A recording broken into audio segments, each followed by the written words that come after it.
बोलो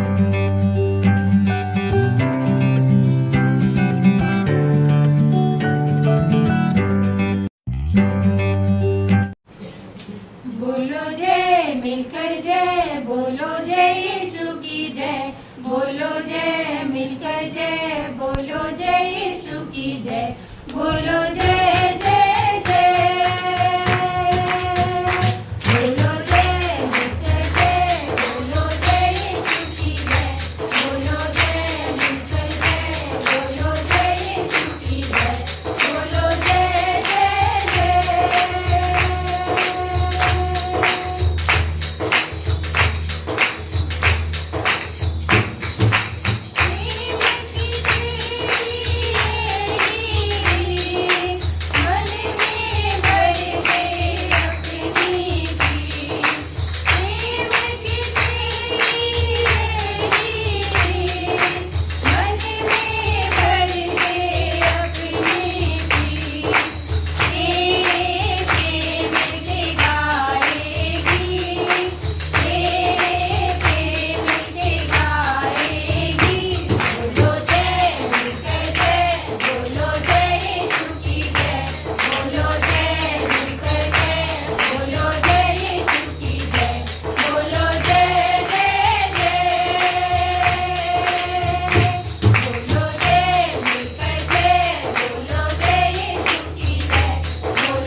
सबको जय प्रभु यीशु मसीह जी की।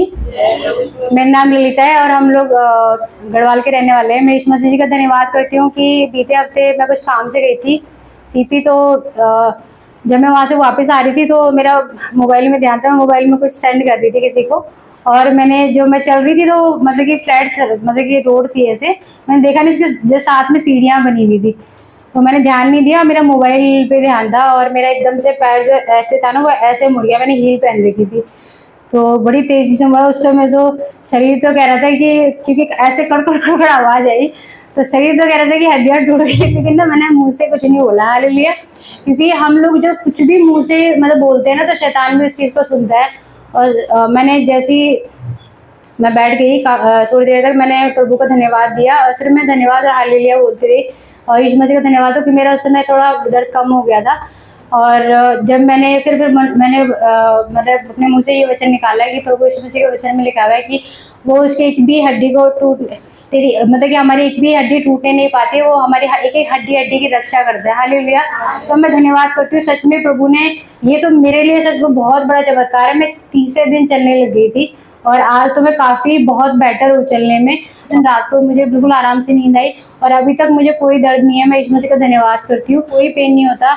ये बहुत बड़ा प्रभु यीशु मसीह ने मेरे जीवन में चमत्कार किया और मैं आज चौथा दिन है मैं चलने पा रही हूँ, मतलब कि मैं कलीसिया भी आने पाई।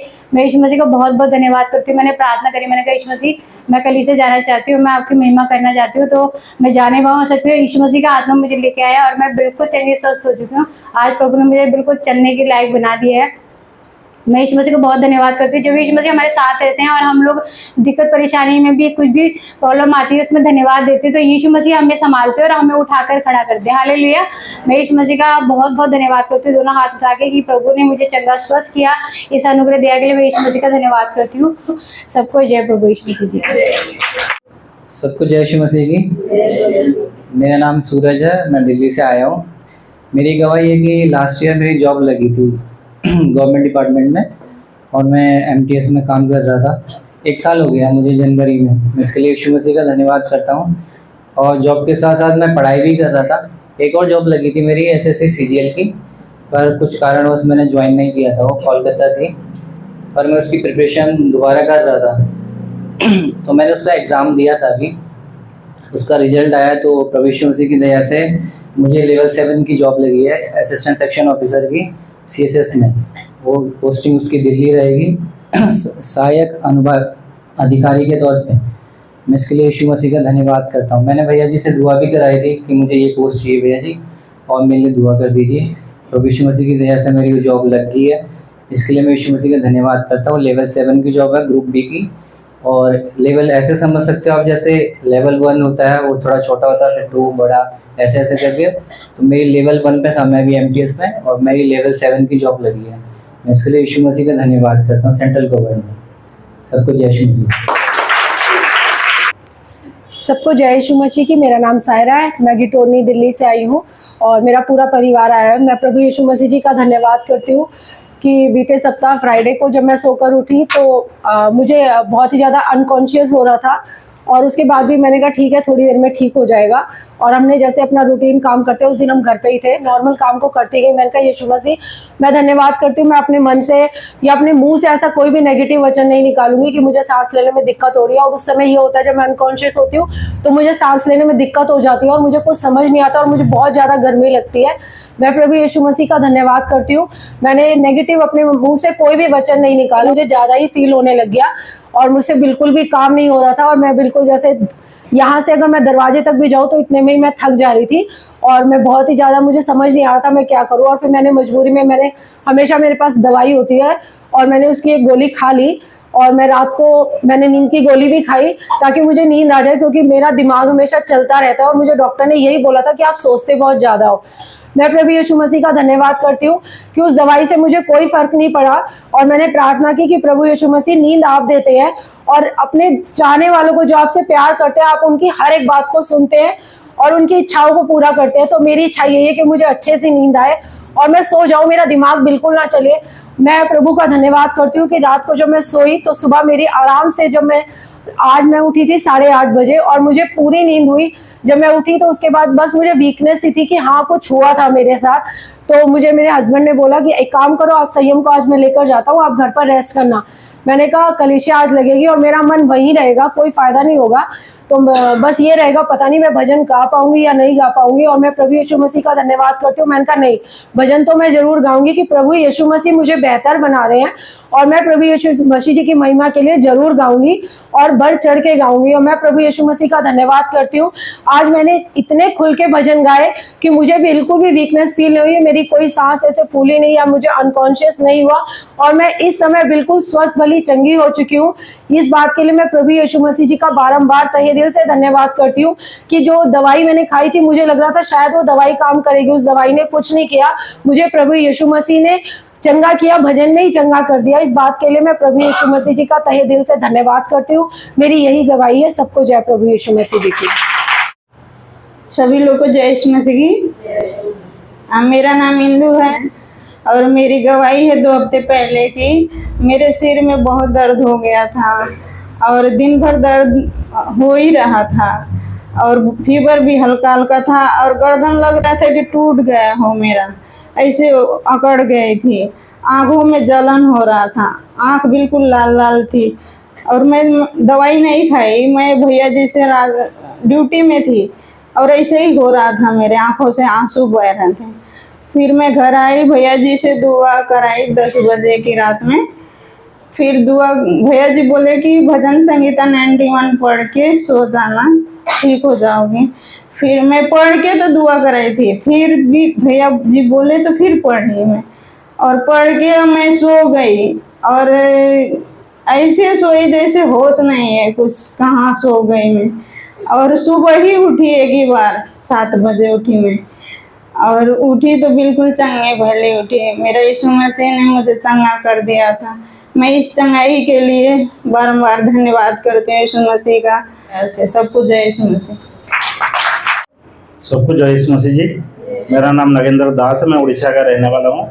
मेरा पूरा परिवार आया। मैं धन्यवाद करता हूँ यीशु मसीह जी का। 2 गवाही है, एक पहला मेरा गवाही मैं देता हूँ। मेरे को 15 दिन पहले सुबह उठते ही चक्कर आने लग गया, तो ऐसे हुआ कि मैं गिर जाता। मैं घर के अंदर हमारा कपड़ा सुखाने वाला स्टैंड था, इसको पकड़ लिया। तो मैं धन्यवाद देता हूँ प्रभु यीशु मसीह जी ने सुरक्षित रखा है और ऐसे करीब 4-5 दिन तक बंद नहीं हुआ। तो मैं धन्यवाद भी दे रहा था और मैं सबसे बोले भी जा रहा था कि मेरे को चक्कर आ रहा। तो इसलिए मैंने उसके बाद मेरा ये वचन याद है, भैया जी बोलते हैं मुँह से अंगीकार करना नहीं चाहिए। तो फिर मैंने उसके बाद मैंने किसी को नहीं बताया कि मेरे को चक्कर आ रहा। मैं प्रार्थना किया, यीशु मसीह जी ने मुझे चंगाई दिया और बिल्कुल मैं स्वस्थ हूँ। धन्यवाद देता हूँ इसके लिए यीशु मसीह जी को। और दूसरी गवाही है मेरी पत्नी का, उसके पैर के घुटनों में दर्द हो रहा था काफ़ी दिनों से, 15-20 दिनों से उनके ठीक नहीं हो रहा था। तो मैंने पिछले मंडे को ये भैया जी से प्रार्थना कराया था, वो क्वार्टर मीटिंग था, तो वहाँ पे भैया जी से प्रार्थना कराया था। यीशु मसीह जी ने उनको भी चंगाई दिए हैं। इस सारे चंगाई के लिए यीशु मसीह की दया के लिए मैं यीशु मसीह जी को धन्यवाद देता हूँ। चंगे स्वस्थ रखें मेरे परिवार को, प्रभु यीशु मसीह जी को धन्यवाद देता हूँ। सबको जय यीशु मसीह।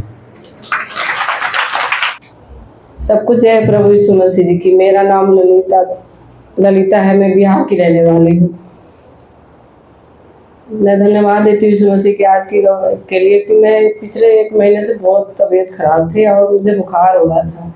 मैं 1 महीने से दवाई भी खा रही थी और उतर जाता था बुखार, फिर भी चढ़ जाता था। दवाई छोड़ देती थी, फिर दवाई खा लेती थी। मैं ऐसे बुखार में बीमार थी और एकदम से कल एकदम इतना तेज बुखार हो रहा था कि मैं समझ में आया मैं क्या करूँ। मैं फिर प्रभु यीशु मसीह से घुटना टेक के प्रार्थना की और बोली, यीशु मसीह मैं ना गवाही दूंगी आपके भवन में, सबके बीच में, आप मुझे चंगा करो। मैं आपको धन्यवाद देती हूँ प्रभु यीशु मसीह। और मैं प्रभु से प्रार्थना की और यीशु मसीह ने आज मुझे खड़ा किया कि मैं गवाही दूँ।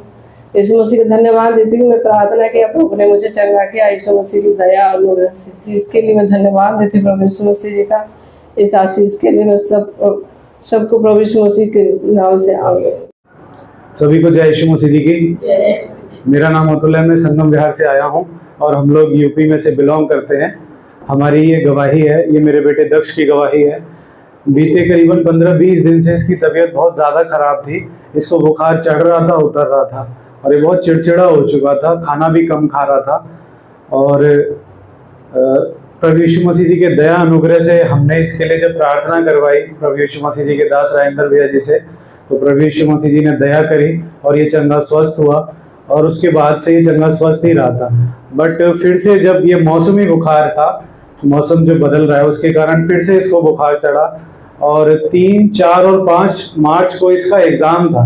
ये प्ले स्कूल में पढ़ता है और ये थोड़ा सा ना चंचल है, मतलब पढ़ाई से हम लोग इसको पढ़ाने बैठते थे ना तो ये पढ़ता नहीं था, हमेशा उल्टे सीधे जवाब देने, इधर उधर भाग जाना, ये ऐसी हरकतें करता था। तो कई बार हम इसको थप्पड़ भी लगा देते थे और इसको बोलते थे कि ठीक से पढ़ाई करो तुम, पर ये नहीं, हमें नहीं लगता था कि ये ना एग्जाम में कुछ करके आएगा। और ये 3 और 4 और 5 मार्च को जब इसका एग्जाम था, इसमें तीनों एग्जाम जो थे वो बुखार में ही दिए थे। हमने इसको भेजा, प्रभु यीशु मसीह जी की दया अनुग्रह से प्रभु ने इसे बल दिया इसके शरीर में, और ये गया एग्जाम देकर आया। और हम पूछते थे एग्जाम कैसा हुआ, तो हमेशा हर बच्चा अच्छा ही बताता है कि हाँ बहुत अच्छा हुआ। हम बोलते थे कि हाँ वो रिजल्ट बताएगा तुम्हारा। तो मैं प्रभु यीशु मसीह जी को धन्यवाद दिया। तो जब इसका भी रिजल्ट आया इस बीते शनिवार को और हम गए, तो हमें उम्मीद थी कि कुछ ज़्यादा खास मार्क्स आने नहीं वाले हैं इसकी क्लास में 36 बच्चे हैं, उन 36 बच्चों में से इसकी 2nd पोजीशन आई।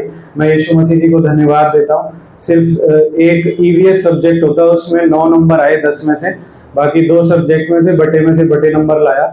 मैं प्रभु यीशु मसीह जी को धन्यवाद देता हूँ।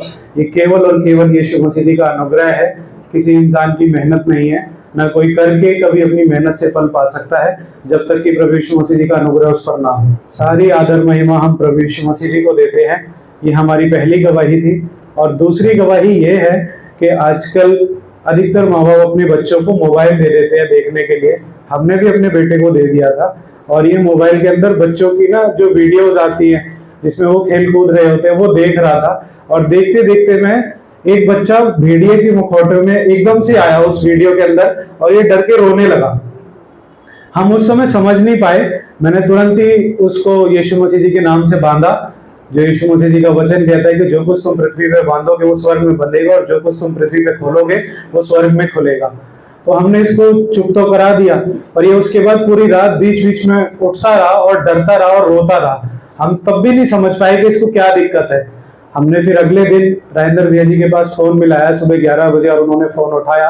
मैं यीशु मसीह जी का धन्यवाद देता हूँ। और भैया जी ने जब इसके लिए प्रार्थना करी, प्रभु यीशु मसीह जी की दया हुई, और ये उसके बाद से जो थोड़ा सा गुमसुम सा था, रो रहा था छोटी छोटी बातों पर, वो सब कुछ दूर हो गया। और प्रभु यीशु मसीह जी के अनुग्रह से ये बहुत बोलता है ये, ठीक है। ये पर चुप हो गया था, तो हमें अच्छा नहीं लग रहा था, ये पता नहीं इसको क्या दिक्कत है, ये क्यों चुप है इतना।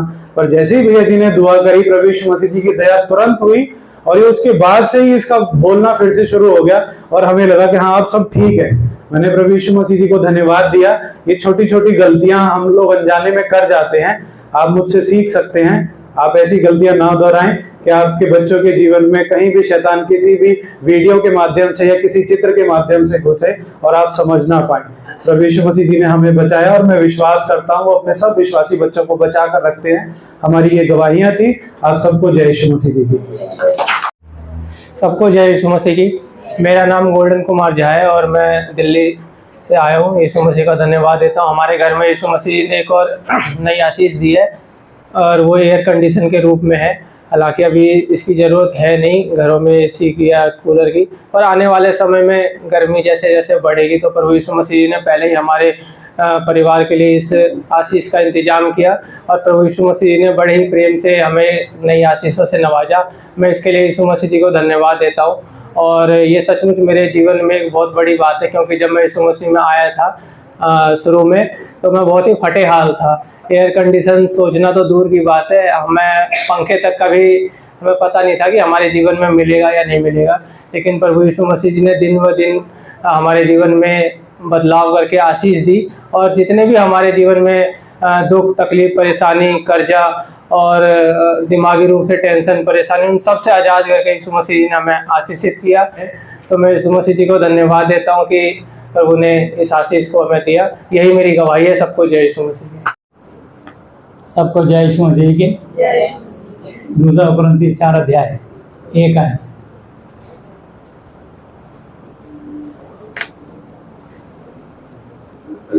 इसलिए जब हम पर ऐसी दया हुई कि हमें यह सेवा मिली तो हम हियाव हौसला हिम्मत न छोड़ें। हालेलुया। परंतु हमने लज्जा के गुप्त कामों को त्याग दिया जिनसे हमें शर्म आती थी, जो हम काम करते थे और जिससे परमेश्वर का आत्मा शोकित हो रहा था। परंतु हमने लज्जा के गुप्त कामों को त्याग दिया और ना चतुराई से चलते और ना परमेश्वर के वचन में मिलावट करते हैं, परंतु सत्य को प्रकट करके परमेश्वर के सामने हर एक मनुष्य के विवेक में अपनी भलाई बैठाते हैं। हालेलुया। तो अब भलाई हमारी तो कुछ है ही नहीं, भलाई परमेश्वर के वचन की है, भलाई परमेश्वर के चुनाव की है, भलाई हमको बदलने की है। तो परमेश्वर की शिक्षा ने हमें बदला, तुम सत्य को जानोगे, सत्य तुम्हें स्वतंत्र करेगा। तो जब हमें किसी ने सत्य बताया, यूहन्ना 14:6 में लिखा कि यीशु ने से कहा कि मार्ग सत्य जीवन मैं ही हूँ, बिना मेरे द्वारा कोई पिता परमेश्वर यहोवा जी तक नहीं पहुँच सकता। तो जब हमने यीशु मसीह का नाम जाना और यूहन्ना 38 के अनुसार सत्य को जाना, तो हम जिस कामों से परमेश्वर का आत्मा दुखित शोकित होता था, हमने वो काम करने छोड़ दिए। और ऐसे नहीं, हमने इस बात को सुना, समझा, देखा, परखा, और परखने के बाद भी, बार बार परखने के बाद भी कुछ लोग नहीं बदलते। और जब नहीं बदलते तो उनको फिर विपत्ति का सामना करना पड़ता है। लेकिन प्रभु आखिरी सांस तक, जब तक इंसान इस धरती पर अपनी शरीर से आत्मा निकल के नहीं जाता, तब तक परमेश्वर बार बार कोशिश करते हैं कि हर मनुष्य बचाया जाए। वो नहीं चाहते कोई पापी पाप में मरे, बल्कि चाहते हैं कि प्रत्येक पापी पाप से फिरे। हालेलुया। परमेश्वर किसी पापी के मरने से प्रसन्न नहीं होते, बल्कि प्रत्येक पापी के पाप से फिरने से प्रसन्न होते हैं। हालेलुया। परंतु यदि हमारे सुसमाचार पर पर्दा पड़ा है तो यह नाश होने वालों ही के लिए पड़ा है। किसके लिए पड़ा है? नाश होने वालों ही के लिए पड़ा है। मैं आपको बताना चाहता हूँ, जो लोग परमेश्वर का भय नहीं मानते हैं, बार बार परमेश्वर की आज्ञाओं को तोड़ते हैं, तो बार बार वो परीक्षा में फंसते भी हैं। क्योंकि मत्ती की पुस्तक 12 अध्याय उसकी 43, 44, 45 पे लिखा है,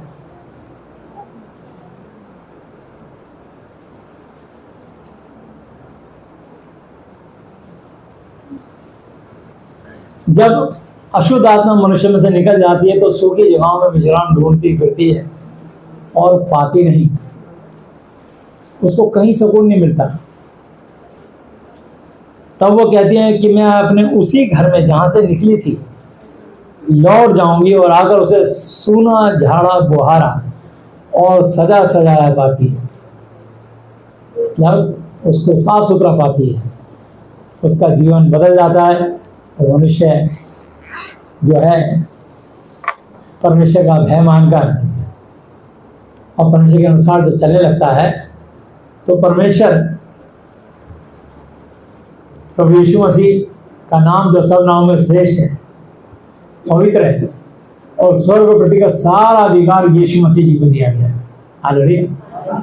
उस श्रेष्ठ और पवित्र नाम के कारण हर दुष्टात्मा को, हर एक गंदी बदरूह को यीशु मसीह के नाम से जाना पड़ेगा। हालेलुया। बस मनुष्य उस परमेश्वर में, उनकी शिक्षा में बना रहे।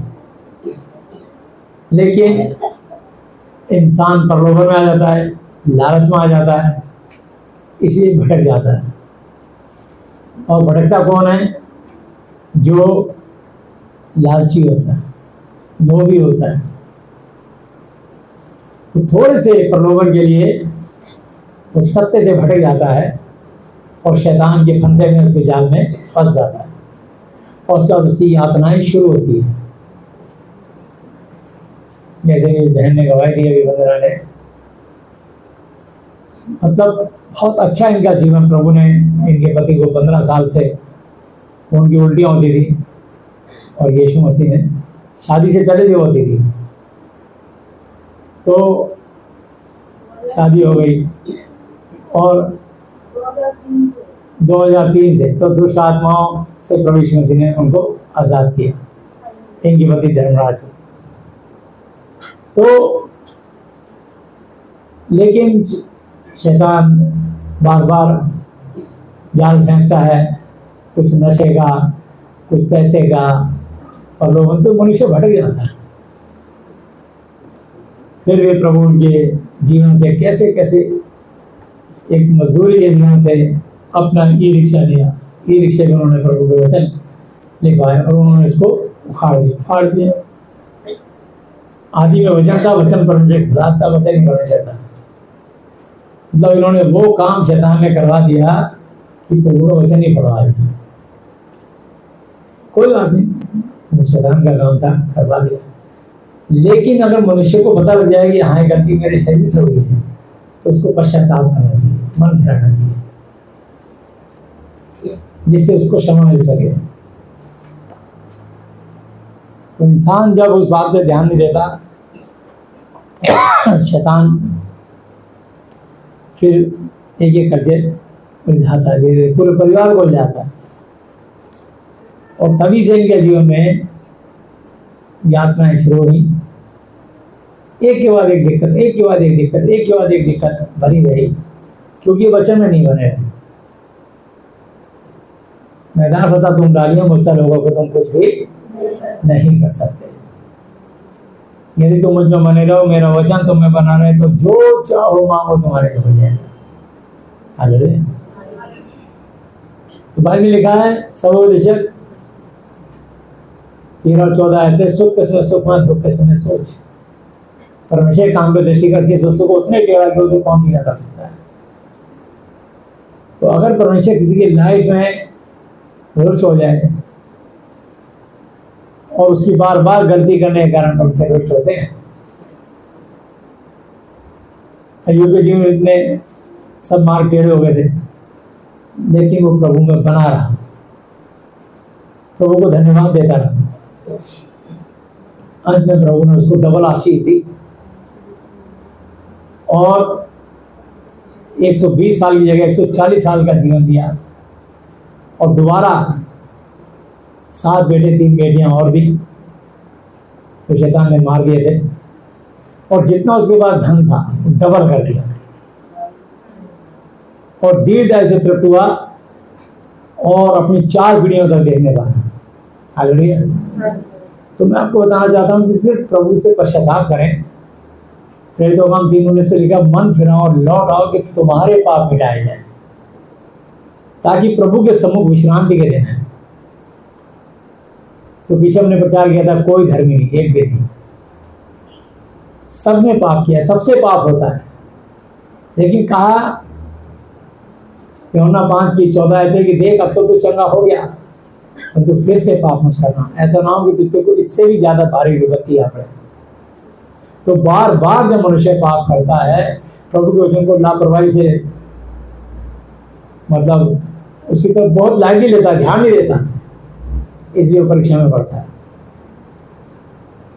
और शैतान उसका फायदा उठाता है। प्रभु चाहते हैं कि तू मेरे साथ जुड़ जा, पश्चाताप कर, बाइबल पढ़, महिमा कर, आराधना कर, संगति में जा हर संडे, जो जो मेरी दृष्टि में उचित है मेरी आज्ञा मान, ताकि ना केवल मैं तुझे और तेरे परिवार को, तेरी 1000 जनरेशन 1000 पीढ़ियों को आशीष देता रहूं। हालेलुया। तो ये परमेश्वर की योजना है हर मनुष्य के लिए। वो बहुत भले परमेश्वर है, सिर्फ मनुष्यों को समझना है। तो 44 आयत में लिखा, तब कहती है कि मैं अपने उसी घर में जहां से निकली थी लौट जाऊंगी, और आकर उसे सूना, झाड़ा, बुहारा और सजा सजाया पाती है। जैसे एक मकान में अगर फुटिंग भर के और सब खुरचन करके अच्छा डिस्टेंबर या पेंट हो जाए, प्लास्टिक पेंट, तो घर चमक जाता है। ऐसे ही प्रभु यीशु मसीह के पास आने के बाद, उनकी शिक्षा पर चलने के बाद मनुष्य का जीवन चमक जाता है। हालेलुया। क्योंकि परमेश्वर स्वयं एक ज्योति है और वो मनुष्य भी ज्योति में तब्दील होने लगता है और परमेश्वर की आज्ञाओं पर चलने के कारण आशीष पर आशीष पाता चला जाता है।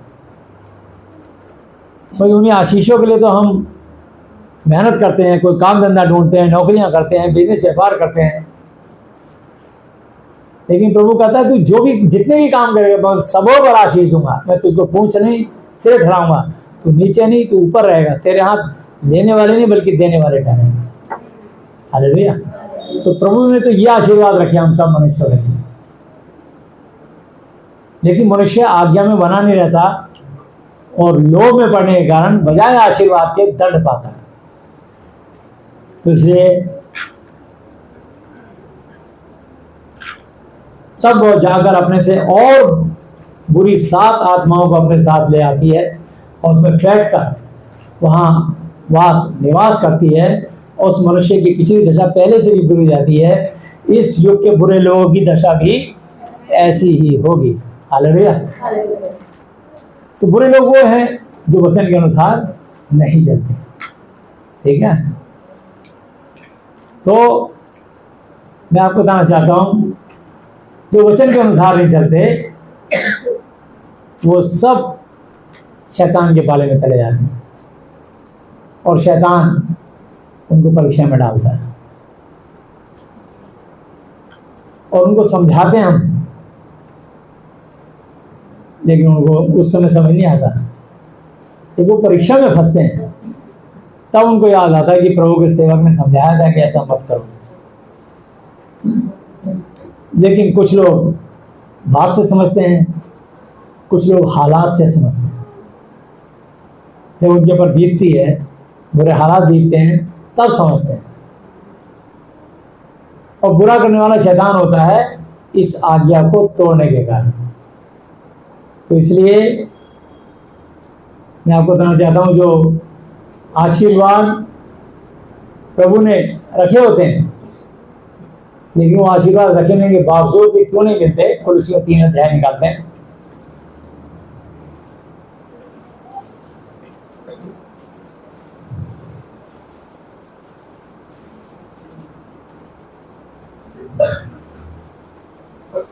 एक आयत,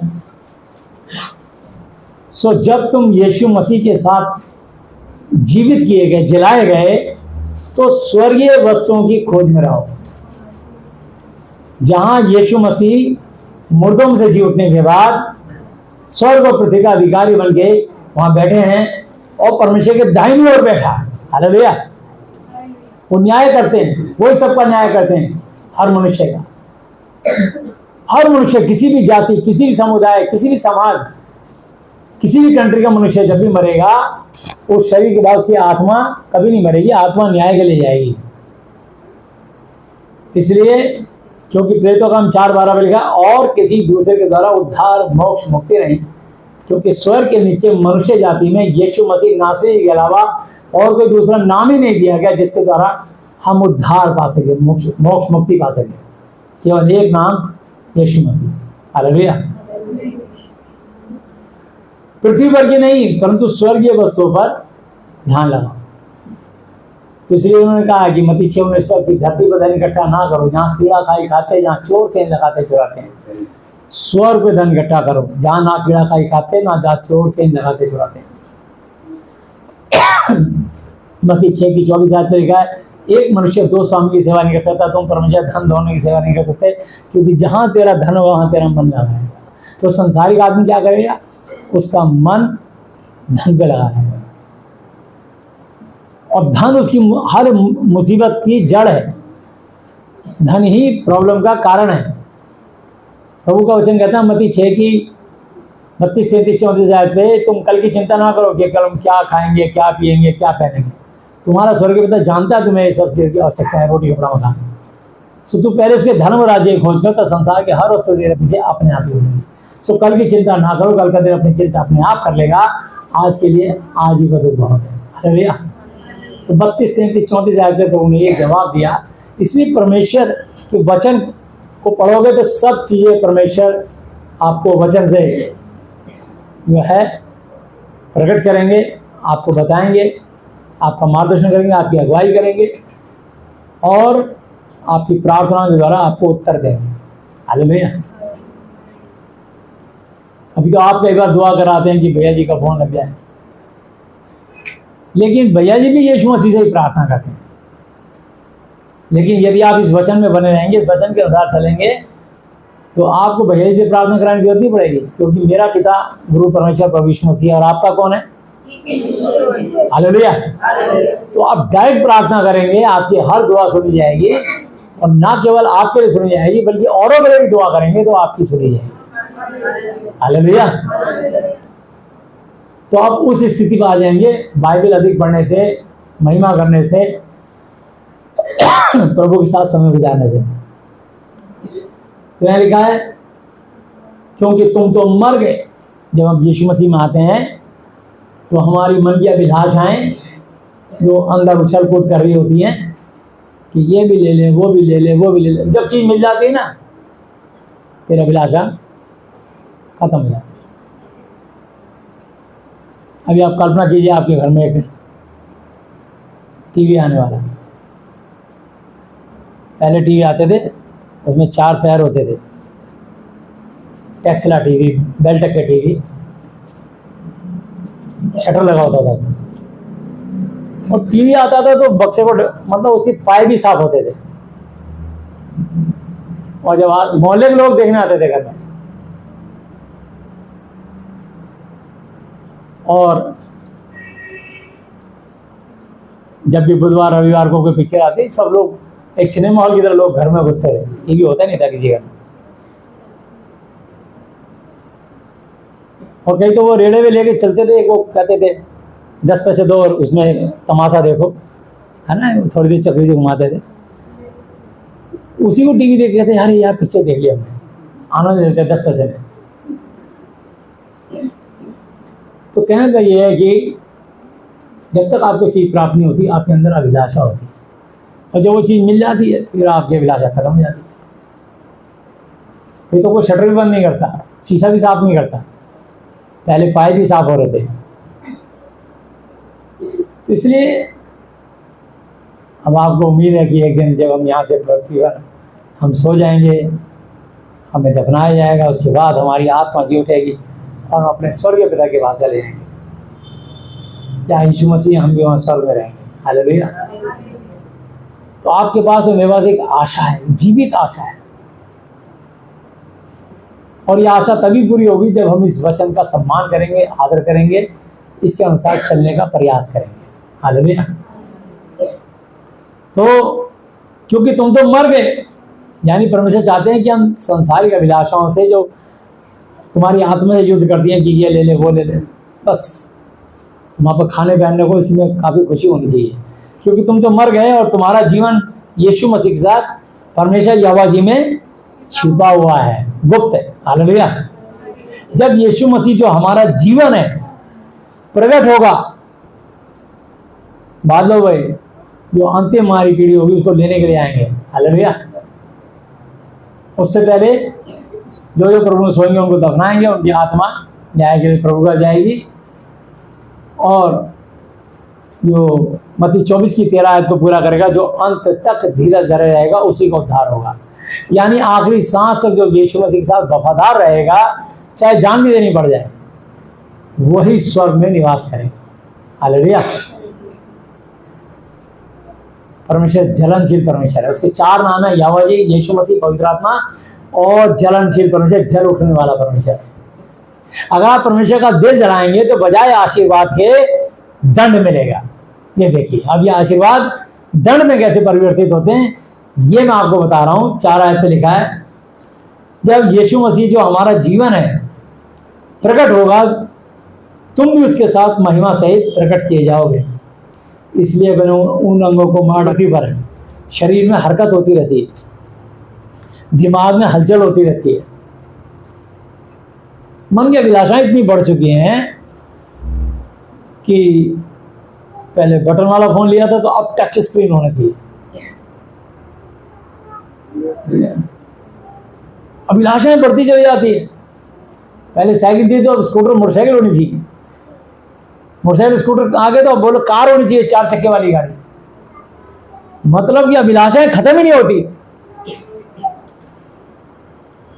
समझे ना। तो भरते जाओ, घर भरते जाओ, फिर घर एक दिन कबाड़ खाना लगेगा, और कबाड़ इकट्ठा कर लिया। जब खरीदा था कितने शौक से खरीदा था, डब्बे में पैक, 2 महीने इस्तेमाल करने के बाद कबाड़ बन गया। तो लिखा है इसलिए अपने अंगों को मार डालो जो पृथ्वी पर है, अर्थात पहला अंग जो हरकत करता है वो है व्यभिचार। तो बहुत सारे लोग यीशु मसीह को मानने के बावजूद व्यभिचार करते रहते हैं, लगे रहते हैं व्यभिचार में। गंदी पिक्चर देखना, गंदी मैगजीन, अपनी पत्नी के अलावा किसी और से रिलेशन बनाना, पत्नी अपने पति के अलावा किसी और पुरुष से रिलेशन बनाना, बुरी नजर से ताकना, छुप छुप के बातें करना। तो प्रभु हमारी एक एक हरकत को बहुत ध्यान से देखते हैं कि ये क्या सोच रहा है, क्या सोच रही है, क्या कर रहा है, क्या कर रही है, अगला कदम क्या करने वाला है। तो जो लोग प्रभु के साथ अपना व्यक्तिगत समय बिताते हैं वो प्रभु से आशीष पाते हैं।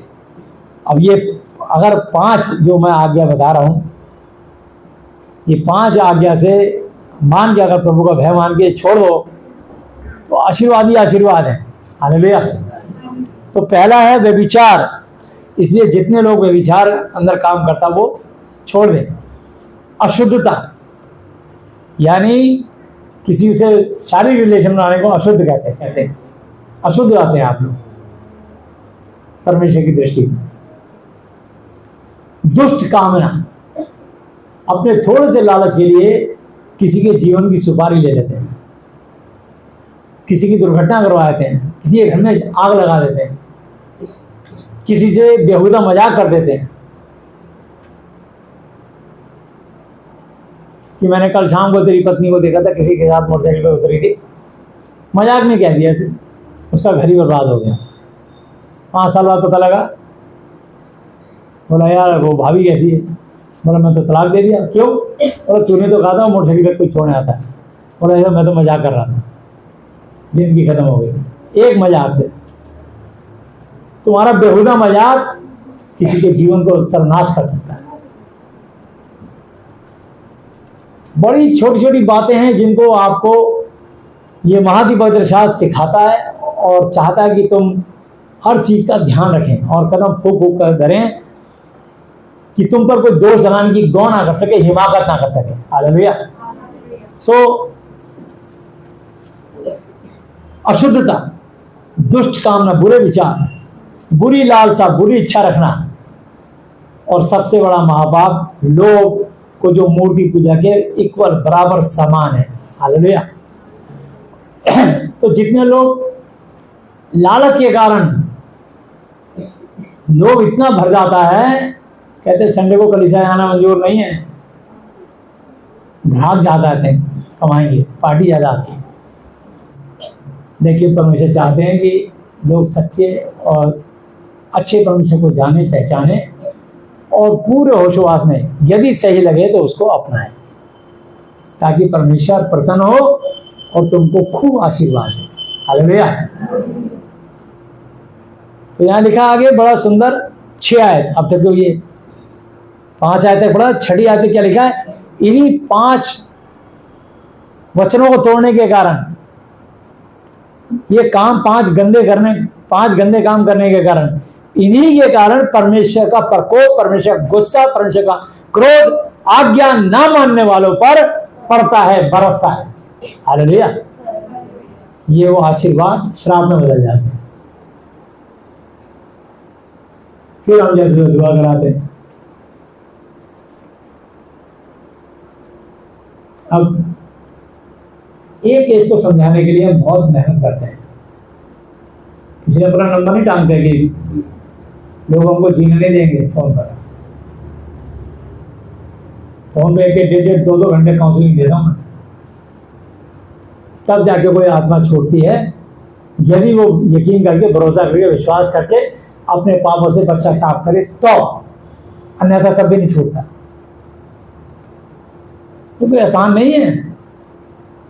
इसलिए जहां इतने सुंदर वचन लिखे, एक कठोर वचन में लिखा है कि पवित्र वस्तु कुत्तों बना दो, अपने मोती सूर होगा आगे मत डालो, ऐसा ना हो कि पांव तले रौंदे पलट के तुम्ही को फाड़ डाले। मत्ती 7:6 पे लिखा है। इसलिए जो ये पवित्र परमेश्वर के महाति पवित्र शास्त्र ये वचन को नहीं सुनना चाहता, समझना चाहता, समझनी चाहती, उसके आगे कभी भी कुछ भी आप जबरदस्ती प्रचार मत करिए। बस समझ लीजिए इसका भी समय नहीं आया, आकाश के नीचे प्रत्येक काम का समय। उसके लिए प्रार्थना करके वो आत्मा मांगिए, यदि आप चाहते हैं कि इसका उद्धार हो तो। और अपने घर वालों रिश्तेदारों को तो कभी वचन ना सुनाएं, क्योंकि वचन में पहले से लिख दिया है कि भविष्यवक्ता अपने घर और देश को छोड़ के कहीं निरादर नहीं होता। देखा है यीशु मसीह अपने घर आया, यूहन्ना 1:11-12 थे, उसके अपनों ने से ग्रहण नहीं किया, परंतु जितनों ने उसे ग्रहण किया उसने उन्हें परमेश्वर की संतान होने का अधिकार दिया, अर्थात उन्हें जो उसके नाम पर विश्वास करते। हम लोगों ने विश्वास किया इसलिए उद्धार मिल गया। हालेलुया। पर जिन्होंने विश्वास नहीं किया वो आज भी रुपए पैसे को पीछे लगे हुए, नोट गिनने में। उनसे पूछो क्या तुम्हारे लिए तो कमा रहा हूं मैं,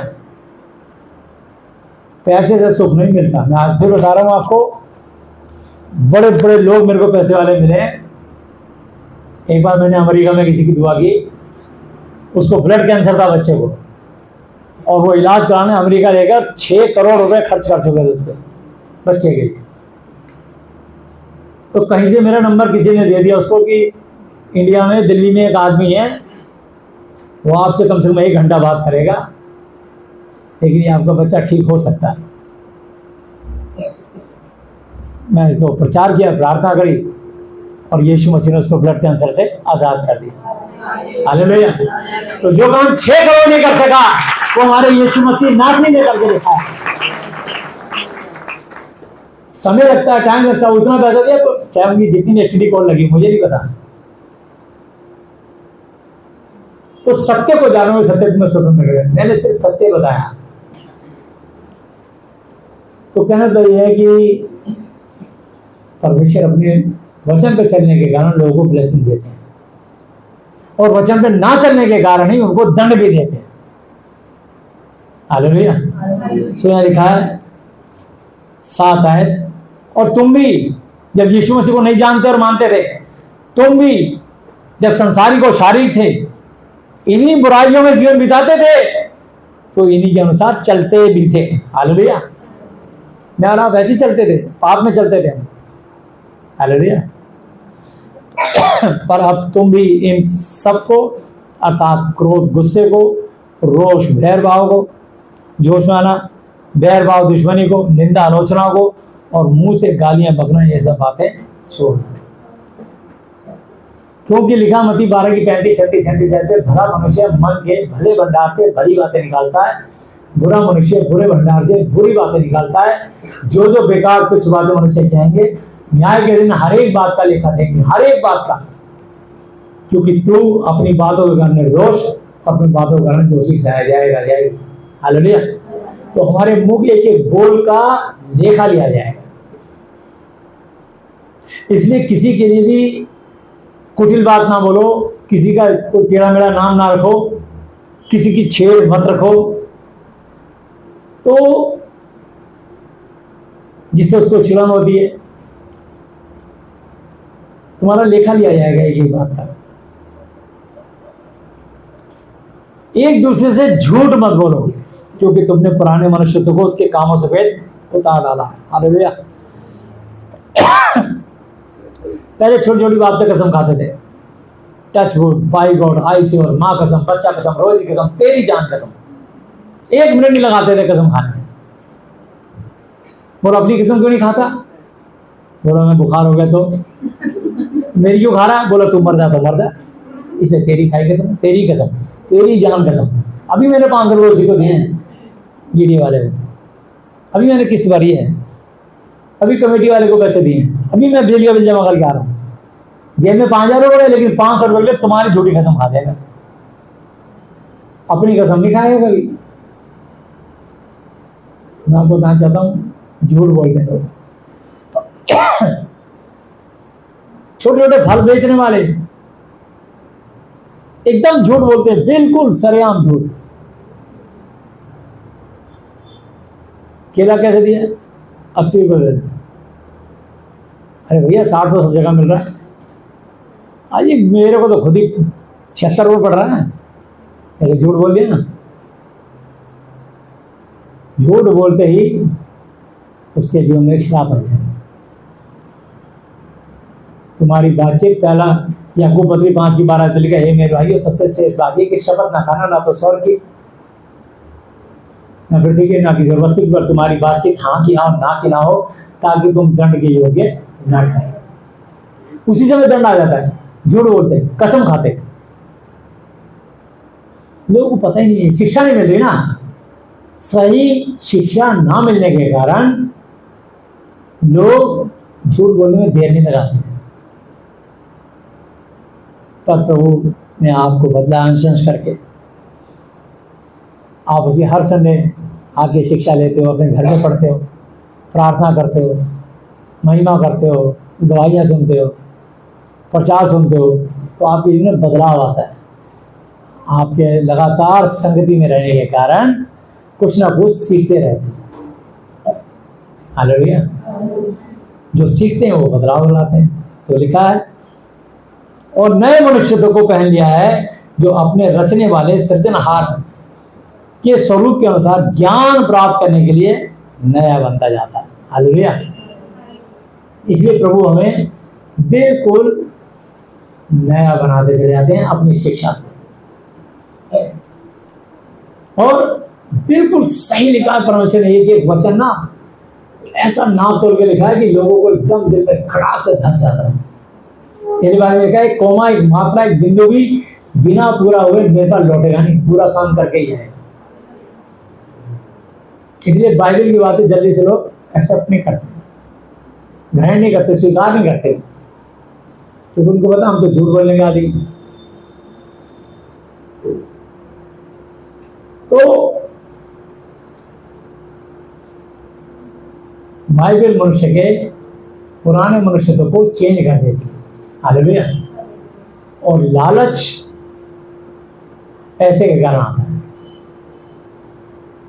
पहला तीमुथियुस 6:6 ऐसे पढ़ते हैं,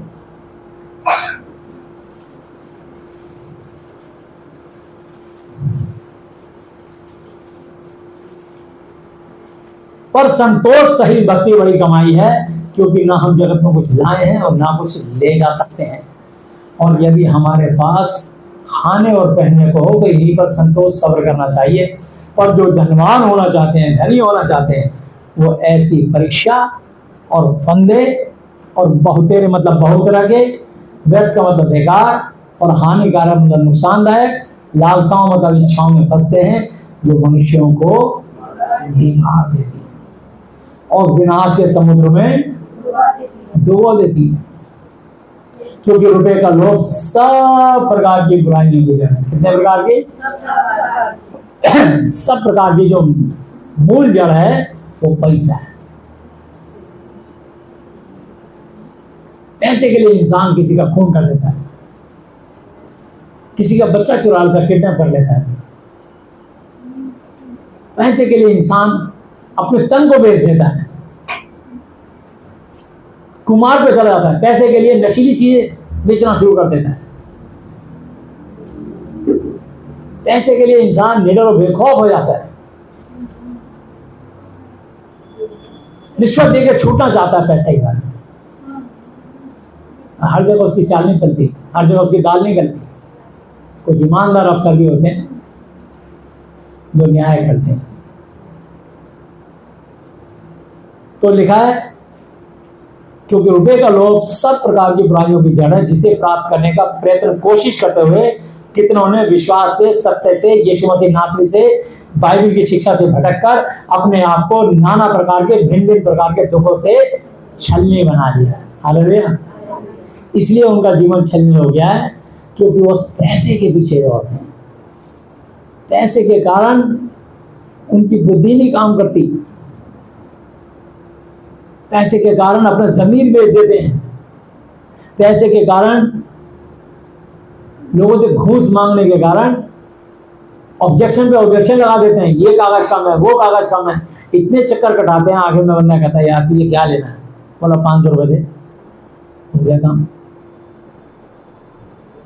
पहले दिन ही बोल देता, बोला पहले दिन तो देता ही नहीं। ऐसा हाल खराब हो चुका है, स्थिति परिस्थिति बहुत खराब हो गई है। तो मैं बताना चाहता हूं कि बाइबल इंसान को अंश-अंश में बदलती चली जाती है। हालेलुया। दूसरा कुरिन्थी 3 अध्याय 12 ऐसे पढ़ते हैं।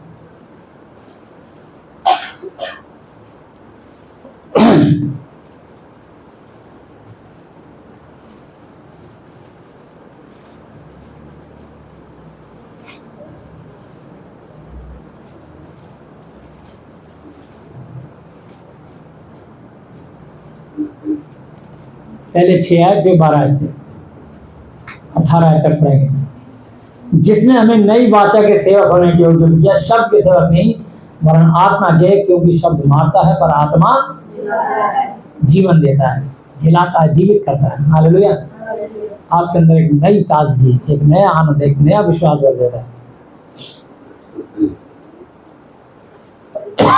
इसलिए लोगों के शब्दों में ताकत नहीं है, परमेश्वर के वचन से बोला हुआ कुछ भी आप बोल दोगे तो सृष्टि को फाड़ के जाएगा और आपकी आशीष को लेकर आएगा, मौत को टाल देगा। हालेलुया। क्योंकि ये वचन आशीषित है। बाइबल का कोई भी वचन छोड़ देना कभी खाली नहीं लौटेगा, कभी खाली नहीं लौटेगा। जब भी प्रार्थना करें बस बाइबल का एक वचन जरूर उसमें शरीक कर दें। बस तुम्हारे तीर पर एक ऐसा सत्य का मलमा चढ़ गया है कि वो सबको चीरता हुआ जाएगा और तुम्हारी आशीष को फाड़ के लेकर आएगा। हालेलुया। इतनी ताकत है इस महादीपक के साथ बाइबल के वचन में। मृत्यु पलट देगा, बीमारियां गायब कर देगा, दुष्ट आत्माओं से निजात छुटकारा दे देगा, गंदी गंदी बदबूओं से आजाद कर देगा, असंभव को संभव करके दिखा देगा। हालेलुया। इस वचन में वो ताकत है। इसलिए मेरे अजीजों, मेरी आपसे यही विनती है कि जो आप शिक्षा लेते हो उसको अपने जीवन में उसको बिल्कुल आप जो है उसके अनुसार प्रयास करा करो कि आप जैसा वचन में शिक्षा दी जा रही है उसके अनुसार चलें। किसी पास्टर बिशप के अनुसार नहीं, बल्कि अपने पिता यहोवा जी यीशु मसीह नासरी पवित्र आत्मा के अनुसार। हालेलुया। अपने स्वर्गीय पिता यीशु के अनुसार, उनके श्रेष्ठ नाम के अनुसार काम करें। हालेलुया। अब इसकी 12 ऐसे पढ़ते हैं। सो ऐसी उम्मीद रखकर, ऐसी आशा रखकर हम यहाँ कॉन्फिडेंस के साथ बोलते हैं, और मूसा की तरह नहीं जिसने अपने मुंह पर पर्दा डाला था। वो तंबू में जाता था, 1 2 तीसरे तंबू में जाके वहाँ उस कमरे में धुआं भर जाता था, परमेश्वर का आत्मा उतरता था, यहोवा जी से वार्तालाप करते थे और उसको अगुवाई करते थे और वो फिर पब्लिक को जवाब देता था। हालेलुया। तो मूसा अंदर जाके बात करता था, जो अंदर यहोवा जिसको बताते थे वो फिर हारून को बताता था, हारून पब्लिक को बताता था। हालेलुया। इसलिए मुंह पर पर्दा डाल के बात करता था। पर्दा मतलब उस तंबू में जाके बात करता था परमेश्वर से, और कोई डायरेक्ट नहीं जा सकता था। जब तक परमेश्वर की आज्ञा ना हो तो हारून भी नहीं जा सकता था। और मूसा की तरह नहीं जिसने अपने मुंह पर पर्दा डाला था ताकि इस्राएली उस घटने वाली वस्तु के अंत को ना देखें, परंतु वो मतिमंद कमजोर बुद्धि के हो गए, क्योंकि आज तक पुराने नियम के पढ़ते समय उनके हृदयों पर वही पर्दा पड़ा रहता है, पर वह यीशु मसीह में नए नियम में उठ जाता है। हालेलुया। जब यीशु मसीह ने क्रूस पर जान दी मेरे और आपके पापों के लिए, उन्होंने हाथ और पैर पर खोटे ठुकवाए और जितने भी तरह की 39 तरह की बीमारियां होती है, इसलिए यीशु मसीह नासरी को 39 कोड़े मारे गए, क्योंकि यहूदियों की परंपरा थी। हालेलुया। और उसने यहूदियों के हाथ से 39 कोड़े 5 बार खाए। ये पौलुस के लिए लिखा गया है। हालेलुया। यीशु मसीह के लिए कहीं लिखा नहीं गया, लेकिन उस समय परंपरा थी कि यीशु मसीह मतलब लास्ट 39 कोड़े के बाद आदमी मौत हो जाती है। और 39 तरह की बीमारी होती है, तो बदल बदल के लोगों को, किसी को कैंसर, किसी को किडनी खराब, किसी को ब्लड प्रेशर, किसी को शुगर, किसी को ब्लड शुगर, किसी को टीबी, किसी को हड्डियों की टीबी, किसी को मतलब अलग अलग तरह की बीमारी होती है, हार्निया, किसी को अपेंडिक्स। ये 39 तरह की दुष्ट आत्माएं घूमती रहती हैं और ये सिर्फ मूर्ति पूजा, प्रसाद खाने, धर्मगुरुओं के नाम दान लेने, झूठ की पूजा करने के कारण प्रवेश करती हैं, जो एक्चुअली परमेश्वर है ही नहीं। उनकी महिमा करने के कारण उनके जीवन में ये कर्जा, ये बीमारी, ये फाइनेंशियली, ये फिजिकली, ये मेंटली प्रॉब्लमें आती हैं। और यीशु मसीह नासरी को इस शिक्षा को जानने के बाद, इन पर चलने के बाद, सत्य को जानो सत्य तुम्हें स्वतंत्र करेगा। आजादी तभी मिलती है, छुटकारा तभी मिलता है जब आप इस शिक्षा के अनुसार चलते हैं। इसलिए लिखा है कि खेत के स्वामी से प्रार्थना करा करो कि फसल तो बहुत पर सच्चे और अच्छे मजदूर थोड़े हैं। इस फसल को काटने के लिए सच्चे अच्छे मजदूर और जल्द जल्द भेजे ताकि कटनी का काम जल्द जल्द पूरा होने पाए। हालेलुया। तो सच्चे प्रचारक नहीं है, कई लोभी और लालची, कई व्यभिचारी और पापी प्रचारक हैं, जिसके कारण परमेश्वर के काम इतनी तेजी से नहीं हो पा रहा। इसलिए खेत के स्वामी से प्रार्थना करा करो कि सच्चे और अच्छे प्रचारक और भेजे ताकि कटनी का काम जल्द जल्द पूरा होने पाए। हालेलुया। तो परमेश्वर चाहते हैं चाहे थोड़ा सा प्रचार हो, लेकिन सत्य बताओ लोगों को। हालेलुया। कि मैं ही अल्फा, मैं ही ओमेगा, मैं ही आदि, मैं ही अंत, मैं ही प्रथम और मैं ही अंतिम हूं। ना मुझसे कोई पहले कोई परमेश्वर हुआ, ना मेरे बाद कोई होगा। हालेलुया। तो यहोवा जी ने ही अपने बेटे को सर्वशक्ति का सारा अधिकार दिया और आज्ञाकारिता में रहने के कारण उससे प्रसन्न हुए। और यहोवा जी यीशु मसीह यहोवा जी है, पिता पुत्र पवित्र आत्मा तीनों त्रिएक एक ही है। हालेलुया। तो इसलिए और आज तक कभी जब कभी मूसा की पुस्तक यानी पुराने नियम पढ़ी जाती है तो उनके हृदय पर पर्दा पड़ा रहता है। अब पुराने में क्या थी? व्यवस्था थी, अन्न बलि, पशु बलि, पाप बलि, मेल बलि, हर पाप के लिए ये चीज का छुटकारा। तो वो मूसा को यहोवा जी बताते थे और यहोवा जी जो सुनते थे वो हारून को बताते थे, हारून पब्लिक को बताता था कि तू ये चढ़ा दे, इससे तेरा छुटकारा हो जाएगा। लेकिन अब जब यीशु मसीह ने क्रूस पे मेरे आपके लिए जान दे दी तो सिर्फ धन्यवाद का बलिदान दिया जाएगा। अन्न बलि, पशु बलि, पाप बलि, मेल बलि सब खत्म हो गया। इसलिए लिखा है फिलिपियों 4 से लेकर 7 आया था कि प्रभु यीशु मसीह में सदा आनंदित रहो। मैं फिर कहता हूँ, प्रभु में आनंदित रहो, तुम्हारी कोमलता सब मनुष्य प्रकट हो। प्रभु यीशु मसीह तुम्हारे नजदीक निकट है। किसी भी बात की चिंता मत करो, परंतु हर एक बात में विनती, प्रार्थना, निवेदन, धन्यवाद के साथ प्रस्तुत की जाए।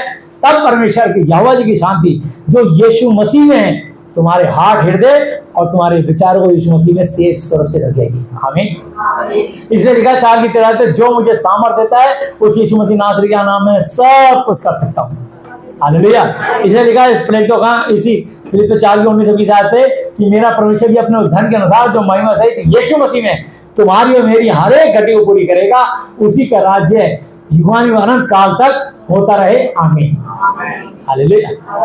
तो जब यीशु मसीह में आप, यीशु के मसीह के श्रेष्ठ नाम में आप प्रार्थनाएं करवाते हैं, करते हैं, उनकी महिमा करते हैं तो आपके ऊपर से बंधन टूट जाते हैं। हालेलुया। इसलिए यीशु मसीह ने बड़ा स्पष्ट लिखते हैं। तो यहाँ लिखा है परंतु जब कभी उनका हृदय प्रभु की ओर फिरेगा, नए नियम की ओर फिरेगा, तब वो पर्दा उठ जाएगा। यानी व्यवस्था से छूट के, क्योंकि व्यवस्था खत्म नहीं करी, व्यवस्था को नए नियम में मर्ज कर दिया। हालेलुया। ताकि तुमको पता लगे कि व्यवस्था में रह के परमेश्वर यहोवा ने कितने बड़े बड़े काम किए। कैसे उन्होंने लाल समुद्र को बीच में सुखा दिया, कैसे इस्राएल की हड्डी से हड्डी जोड़ के नस चढ़ा के चमड़े ढांप के सांस फूंक के सेना खड़ी कर दी, कैसे शद्रक मेशक अबेदनगो को आग की भट्टी में से जिंदा निकाला, कैसे दानियल को भूखे शेरों की मां से निकाला, कैसे योना नबी को मछली के पेट से 3 दिन 3 रात के बाद निकाला। एक एक किस्से लिखे हैं उन्होंने। हालेलुया। तो ये सब कुछ आपको पुराने नियम पढ़ने से पता लगता है कि परमेश्वर कल आज होंगे एक सा है। और कोई तुमसे ये ना कह सके तुम्हारा यीशु मसीह तो 2000 साल का है। लगभग 2024 साल पहले आया। सृष्टि तो करोड़ों साल से, लाखों करोड़ों साल से, तो सृष्टि कौन चला रहा था, बना रहा था? तो उत्पत्ति से लिखा गया है जेनेसिस से कि कैसे कैसे सृष्टि का निर्माण हुआ, कैसे पृथ्वी बेडो सुनसान पड़ी थी, कैसे उसके ऊपर पानी पानी था, पानी के ऊपर अंधियारा मंडराता था, परमेश्वर का आत्मा उसके ऊपर मंडराता था। हालेलुया। तो परमेश्वर ने अंधियारे को उजियाले से अलग किया, पानी को उस पृथ्वी से हटा के एक को आकाश बनाया और एक को इकट्ठा करके समुद्र बनाया और सूखी भूमि दिखाई दे। एक एक बात का विवरण लिखा गया। हालेलुया। ताकि तुम जवाब दे सको। तो मैं आपको कई बार एग्जाम्पल दे चुका हूं। कैसे आप, मेरे पास भी वोडाफोन है, लेकिन वोडाफोन से पहले ये हज के नाम से था और हज से पहले स्पीड के नाम से था। तो स्पीड कभी वो कंपनी खत्म नहीं हुई, हज ने उसको टेक ओवर कर लिया और वो उसमें मर्ज हो गई। हज को वोडाफोन ने टेक ओवर कर लिया, हज खत्म नहीं, उसमें मर्ज हो गई। आपके फोन ऐसे ही चल रहे हैं, नंबर वही है, आपको नहीं पता, किसी दूसरे खरीदार ने उसको खरीद लिया। तो ऐसे ही जैसे यहोवा जी पहले से काम कर रहे थे, यीशु मसीह में वो पुराना नियम खत्म नहीं हुआ, वो नए नियम में मर्ज हो गया। हालेलुया, तब्दील हो गया। अब आपको नए नियम के अनुसार चलना है, क्योंकि वो सारी व्यवस्थाओं को नए नियम में प्रभु ने मर्ज कर दिया, एक्टिव कर दिया। हालेलुया। इसलिए पुराना नियम, ताकि पता लगे कि परमेश्वर कल आज युवानुग एक सा है। यहोवा जी के टाइम से, यीशु मसीह के टाइम से और आने वाले टाइम तक, फ्यूचर तक एक सा ही रहेगा। हालेलुया। तुम जवाब दे सको, तुम कहीं निरुत्तर ना हो जाओ, जिस बात का कोई उत्तर ना हो। तो बाइबल में हर बात का उत्तर दिया गया है, जो कि सारा संसार निरुत्तर है बाइबल के वचन के आगे। हालेलुया। तो इसलिए प्रभु तो आत्मा है, और जहां कहीं प्रभु का आत्मा है वहां स्वतंत्रता, आजादी, छुटकारा है। परंतु जब हम सब के उघाड़े चेहरे से प्रभु का प्रताप, उनका तेज इस प्रकार प्रकट होता है जिस प्रकार दर्पण में, तो प्रभु के द्वारा जो आत्मा है, हम उसी तेजस्वी रूप में अंश अंश करके बदलते चले जाते हैं। हालेलुया। तो प्रभु में अंश अंश करके बदलते हैं। जैसे कि एक बच्चा जब माँ की पेट में आता है तो औरत को नहीं पता होता कि वो प्रेग्नेंट हो गई। 1 महीने बाद जब मासिक धर्म बंद होता है तब वो कहते हैं कि जांच करती है तो उसे होता है पॉजिटिव, तब वो मुंह से अंगीकार करती है कि मैं प्रेग्नेंट हूँ।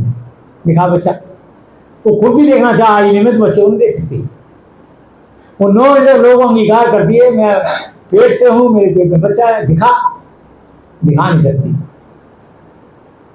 पर 9 महीने बाद वो बच्चा दुनिया में आता है, उसके अंदर जीवन 9 महीने पहले आ चुका है। ये जितनी भी पंचांग और जन्मपत्रियां बनती है झूठी है। भविष्यवाणी करने वाले बच्चे की तब बनाते हैं जन्मपत्री जिस तारीख को बच्चा पैदा होता है, लेकिन बच्चे के अंदर तो 9 महीने पहले ही आत्मा आ चुका है, जीवन आ चुका है। 3 महीने बाद तो डॉक्टर लोग, और उनको सुनाई नहीं देती आवाज, तो कान पे भोंपू से लगा के, पेट पे लगा के सुनते हैं आवाज, धड़कन, हार्ट बीट। उनको धड़कन तक नहीं, साइंस इतना पीछे है। वो कहते बच्चे के अंदर जीवन नहीं पता, और अभी ये भी नहीं पता 3 महीने में ये बेटा है कि बेटी है। अभी अंग विकसित नहीं हुए, पता नहीं है क्या है।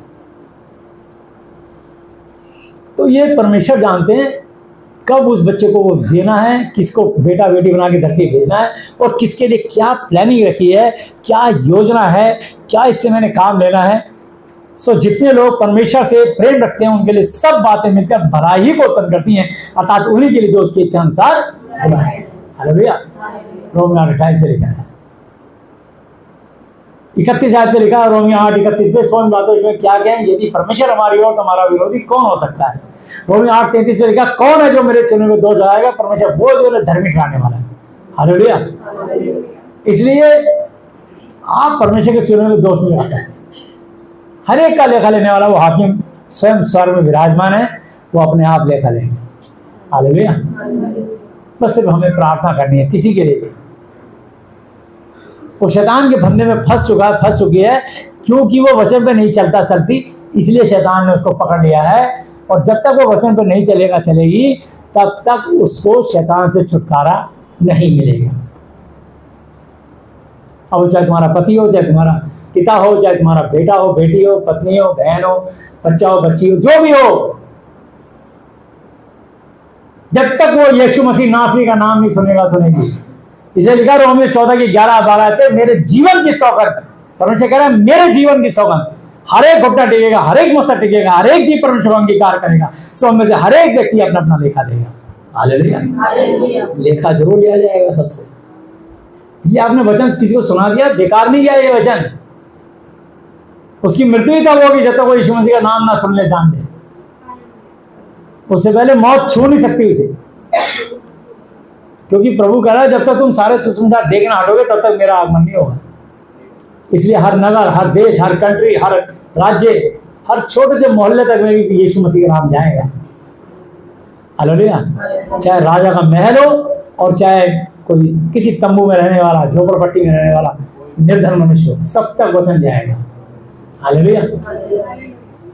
तो प्रभु सबको बदलने का, बचने का मौका देता है। इसलिए वो धर्मी अधर्मी दोनों पर मेघ बरसाता है, दोनों को सूरज की रोशनी दिखाता है, दोनों को सांस देता है, दोनों को बराबर जिंदगी देता है। बस जो उसकी आज्ञा मान लेते हैं प्रभु उनको डेवलप कर देते हैं। जैसे दाऊद भेड़ चराने वाला, उसने परमेश्वर का भय माना, परमेश्वर उसको भेड़ चराते चराते उसको राजा बना दिया। हालेलुया। यूसुफ को प्रधानमंत्री, वजीर आजम बना दिया। हालेलुया। सिर्फ उसकी अनुग्रह ही बहुत है तुम्हारे मेरे लिए।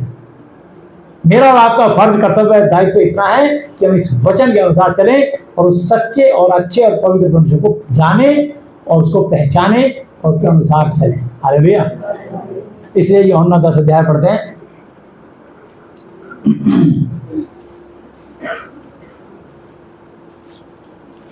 पहले मैं दूसरा क्रम भी 4 अध्याय को कर दूं, क्लियर बीच में रह जाएगा।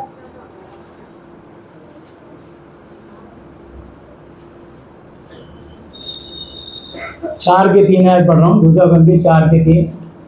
परंतु यदि हमारे सुसमाचार पर पर्दा पड़ा है तो यह नाश होने वालों के लिए पड़ा है और उन अविश्वासियों के लिए जिनकी बुद्धि को इस संसार के ईश्वर ने, और उन अविश्वासियों के लिए, अविश्वासियों के लिए, विश्वासी नहीं, अविश्वासियों के लिए जिनकी बुद्धि को इस संसार के ईश्वर ने अंधी कर दी है, ताकि वो यीशु मसीह के जो परमेश्वर के प्रतिरूप समान इक्वल है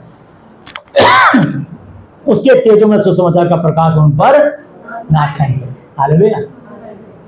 जब वो आदर नहीं कर रहे परमेश्वर का, वचन को रौंद रहे, तो परमेश्वर कह रहा फिर ठीक है, मैं आपको अपने इस सच्चे वचन से, मैंने आपको अवगत कराने की कोशिश की, बचाने की कोशिश की, कई बार बचाने की कोशिश करी, और आप मेरे वचन बताने वाले पर ही हमला कर रहे हैं, मेरे प्रभु के सेवक विश्वासी पर ही हमला कर रहे हैं, उसी की निंदा आलोचना बुराई कर रहे हैं। पर तुम्हें घबराना नहीं है। अगर मेरे नाम के कारण तुम्हारी निंदा भी हो तो खुशी मानो चलना, क्योंकि तुम्हारे लिए स्वर्ग में बड़ा प्रतिफल रखा गया है। हालेलुया। मत्ती 5 की 10, 11, 12 में लिखा है। हालेलुया। इसलिए क्योंकि हम अपने को नहीं परंतु यीशु मसीह को प्रचार करते हैं कि वह प्रभु है, और अपने विषय में ये कहते हैं कि हम यीशु के कारण तुम्हारे सेवक हैं। हालेलुया। यीशु के कारण तुम्हारे सेवक हैं, इसलिए कि परमेश्वर ही है, यहोवा ही है जिसने कहा कि अंधकार में से ज्योति चमके, और वही हमारे हृदय में चमका कि परमेश्वर की महिमा की पहचान की ज्योति यीशु मसीह के चेहरे से प्रकाशमान हो। हालेलुया। यीशु मसीह के चेहरे से। तो इसलिए यीशु मसीह का चेहरा ये बाइबल का वचन है, जो सोने के संदूक में बंद था और मंदिर का पर्दा बीच से फटा, और ये सोने के संदूक से बाइबल बाहर आ गई, और इसकी प्रतिलिपियां, इसकी कॉपियां छप गई 66 पत्रियों के रूप में, उत्पत्ति से लेकर प्रकाशित वाक्य तक। हालेलुया। 39 पुस्तकें पुराने नियम में और 27 पुस्तकें नए नियम में जो है प्रकाशित की गई, ताकि तुम जान सको अगर यीशु मसीह मेरे और आपके लिए अपनी कुर्बानी नहीं देते, अपने बलिदान नहीं देते, तो मैं और आप अन्न बलि, पशु बलि, पाप बलि, मेल बलि और व्यवस्था में जुटे होते।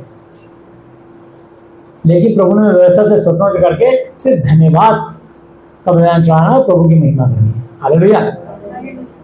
परंतु हमारे पास यह धन मिट्टी के बर्तनों में रखा है कि यह असीम सामर्थ्य हमारी ओर से नहीं, परम परमेश्वर ही की ओर से ठहरे। हालेलुया। इसकी कोई सीमा नहीं है, असीम असीम पावर है उसकी। उसका नीला आकाश, धरती से आकाश तक की ऊंचाई कितनी है? कोई डॉक्टर, वकील, इंजीनियर, जज, मजिस्ट्रेट कोई नहीं बता सकता। कोई राष्ट्रपति, प्रधानमंत्री नहीं बता सकता धरती से आकाश तक की ऊंचाई कितनी है।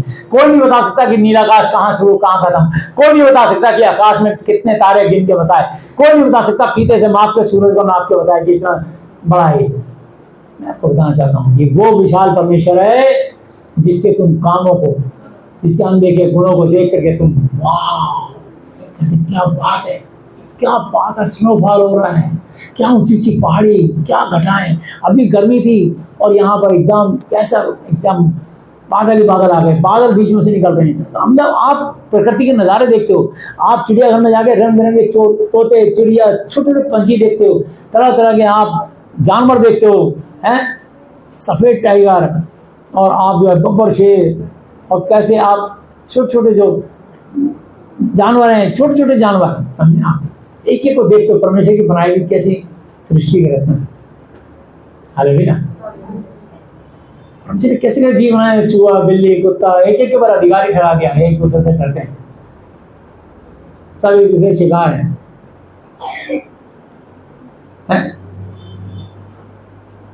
और बच्चे सभी के अच्छे लगते हैं।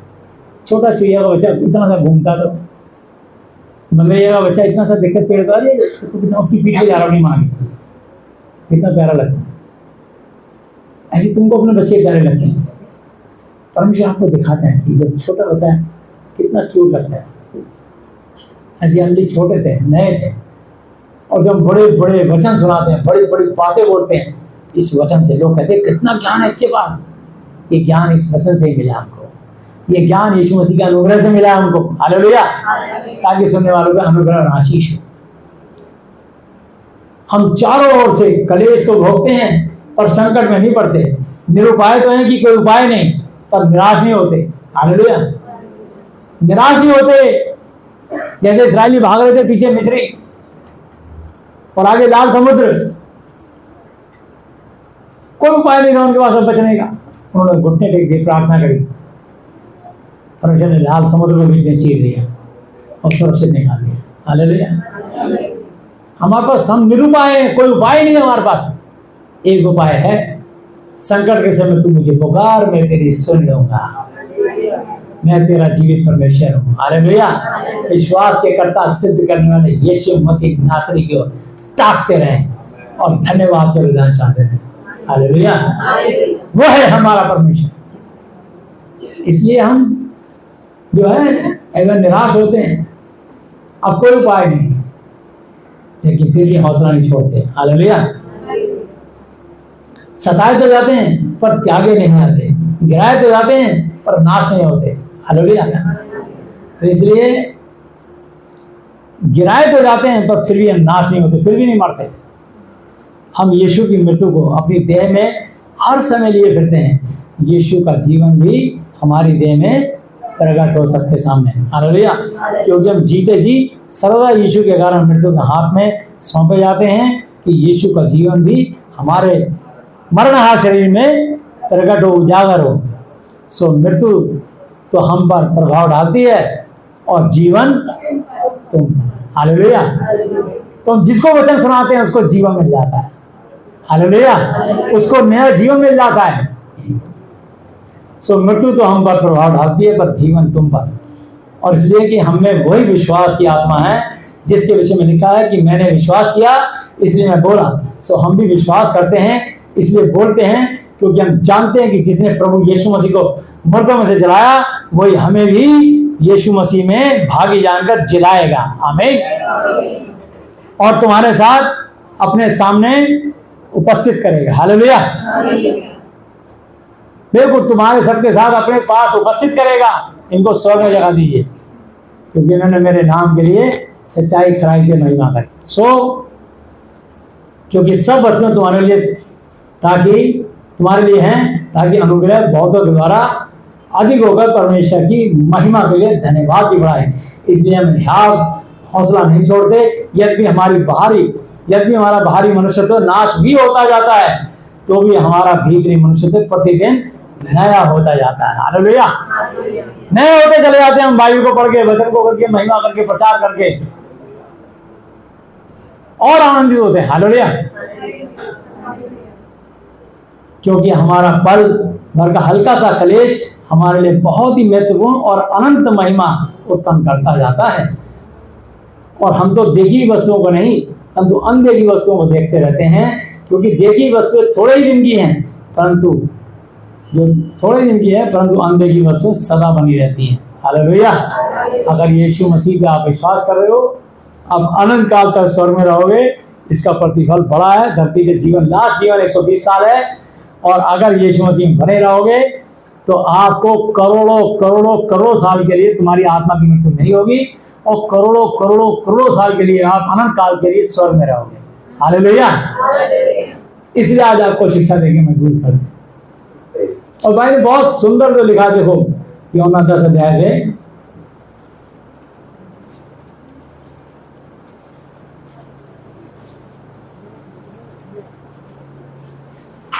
एक ऐसे, मैं तुमसे सच सच कहता हूं कि जो कोई द्वार से भेड़शाला में प्रवेश नहीं करता परंतु और किसी और से चढ़ जाता है, वो चोर और अच्छा आदमी हमेशा मेन दरवाजे से आएगा, बेल बजा के आएगा, टाइम में अपॉइंटमेंट लेके आएगा, और घर पे अगर ताला लगा हो तो मैसेज लिख के या चला जाएगा, फिर आपको बताएगा मैं आपके घर आया था, ताला लगा था इतना।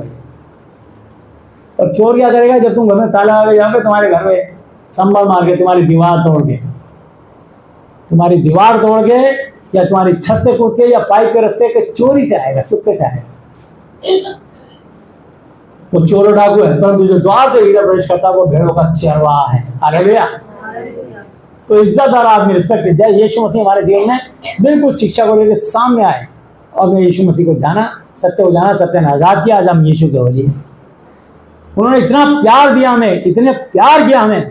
हम पता नहीं किस किस भिन्न भिन्न जाति, भिन्न भिन्न और समुदाय के हम लोग हैं, भिन्न भिन्न प्रांतों के लोग हैं, भिन्न भिन्न भाषा बोलने वाले लोग हैं, लेकिन प्रभु यीशु मसीह में एक। हालेलुया। उसके लिए द्वारपाल द्वार खोल देता है, और भेड़ें उसका वचन सुनती हैं, और वो अपनी भेड़ों का नाम ले लेकर बुलाता है और बाहर ले जाता है। और जब वह अपनी सब भेड़ों को बाहर निकाल चुकता है तो उनके आगे आगे चलता है, और भेड़ें उसके पीछे पीछे हो लेती हैं, क्योंकि वो उसका वचन पहचानती है। हालेलुया। अगर हम कहीं से गुजर रहे हैं और वहां पे प्रभु की महिमा हो रही है, थोड़ी देर रुक कर कहेंगे अरे यार यहाँ पे भजन चल रहे हैं, कोई विश्वास ही रहता है। हालेलुया। आप वहां जाके शरीक हो जाओगे, आनंद मनाओगे, अपनी गवाही दोगे। हालेलुया। लेकिन अगर जहां यीशु की महिमा नहीं हो रही, आप इग्नोर करता है, बेकार चीज। परंतु वे पराये के पीछे नहीं जाएंगी, परंतु उससे भागेंगी, क्योंकि परायों का शब्द पहचानती है। हालेलुया। तो बोल रहे वचन नहीं है इनके पास, इनके पास शब्द है। मैंने पढ़ा 2 Corinthians 3:6 थे, जिसने मैं नहीं बात है कि सेवक होने के योग्य विज्ञान शब्द के नहीं वरन आत्मा के, क्योंकि शब्द मारता है और आत्मा वचन जलाता है। हालेलुया। तो पराये को शब्द देखते 1 मिनट में पहचान जाते हैं, ये प्रभु की ओर से नहीं है। तो यीशु ने उनसे यह दृष्टांत कहा, परंतु वो ना समझे कि ये क्या वचन है जो वह हमसे कहता है। तब यीशु ने उनसे फिर कहा, मैं तुमसे सच सच कहता हूं कि भेड़ों का द्वार मैं हूं।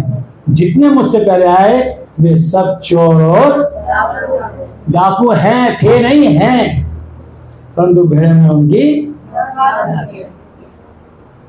तो इसलिए लाखों ईश्वर, लाखों प्रभु, करोड़ों ईश्वर, करोड़ों प्रभु, और तमाम ईश्वरों का परम जमा ईश्वर परमेश्वर एक ही है, और वो यीशु मसीह नासरी है।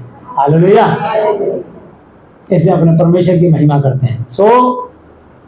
द्वार में हूं, यदि कोई मेरे द्वारा भीतर प्रवेश करे तो उद्धार मोक्ष मुक्ति पाएगा, भीतर बाहर आया जाया करेगा और चारा पाएगा। हालेलुया। धन्य तू नगर में, धन्य तू खेत में, धन्य तू बाहर जाते समय, धन्य तू भीतर आते समय।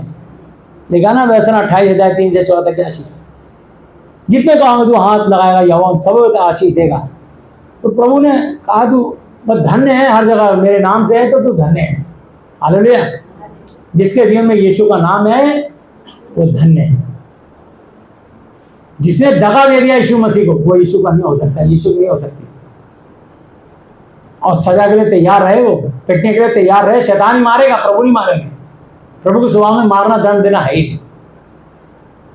शैतान हमला करता है, वो तुमको भरमाता है। इस संसार के विषय लोगों की बुद्धियों को अंधा कर दिया, इसलिए तो और काम में लग गए, उल्टे पुल्टे काम करने में। चोर किसी और काम के लिए नहीं, परंतु केवल चोरी करने और उसके बाद घायल करेगा, घात करने और नष्ट कत्ल करने के लिए आता है। परंतु मैं इसलिए आया कि वे जीवन पाए और अनंत काल का जीवन बहुतायत से पाए। हालेलुया। तो प्रभु मुझे और आपको अनंत काल का जीवन देना है। बल्कि जब हम मर रहे थे, पिट रहे थे, बीमार थे, गरीब थे, निर्धन थे, कर्जों में थे, टेंशन में थे, डिप्रेशन में थे, कोई काम नहीं था, रास्ते नहीं खुलते थे,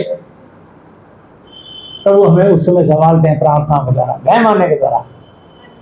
अभी देखा आपने सूरज रावत ने दिखाई दी, लोगों की एक नौकरी लगती है, इसकी तीसरी सरकारी नौकरी लगी है। हालेलुया। और अब बहुत ऊंचे पद असिस्टेंट के ग्रेड पे लगी है, 7 ग्रेड, तो बहुत अच्छी इसकी सैलरी जाएगी। तो ये परमेश्वर, ये बच्चा दिन रात मेहनत करता है, इसने बड़ी मेहनत करी है। कार के शोरूम में बेचारा काम करता था, ये कारों का सेल वेल का, ये जो आप नई कारें खरीदते हैं, 2000, 3000, 2500, 5000 जो मिल गए ठीक है, ऐसा वक्त गुजारा जो लड़के ने, लेकिन प्रभु को विश्वास नहीं छोड़ा। आज प्रभु ने इसको आशीषित किया है, 1 साल से सरकारी नौकरी कर रहा है, सरकारी वेतनमान पा रहा है, और अब उससे कई गुना ज्यादा प्रभु ने बड़ी आशीष दी है।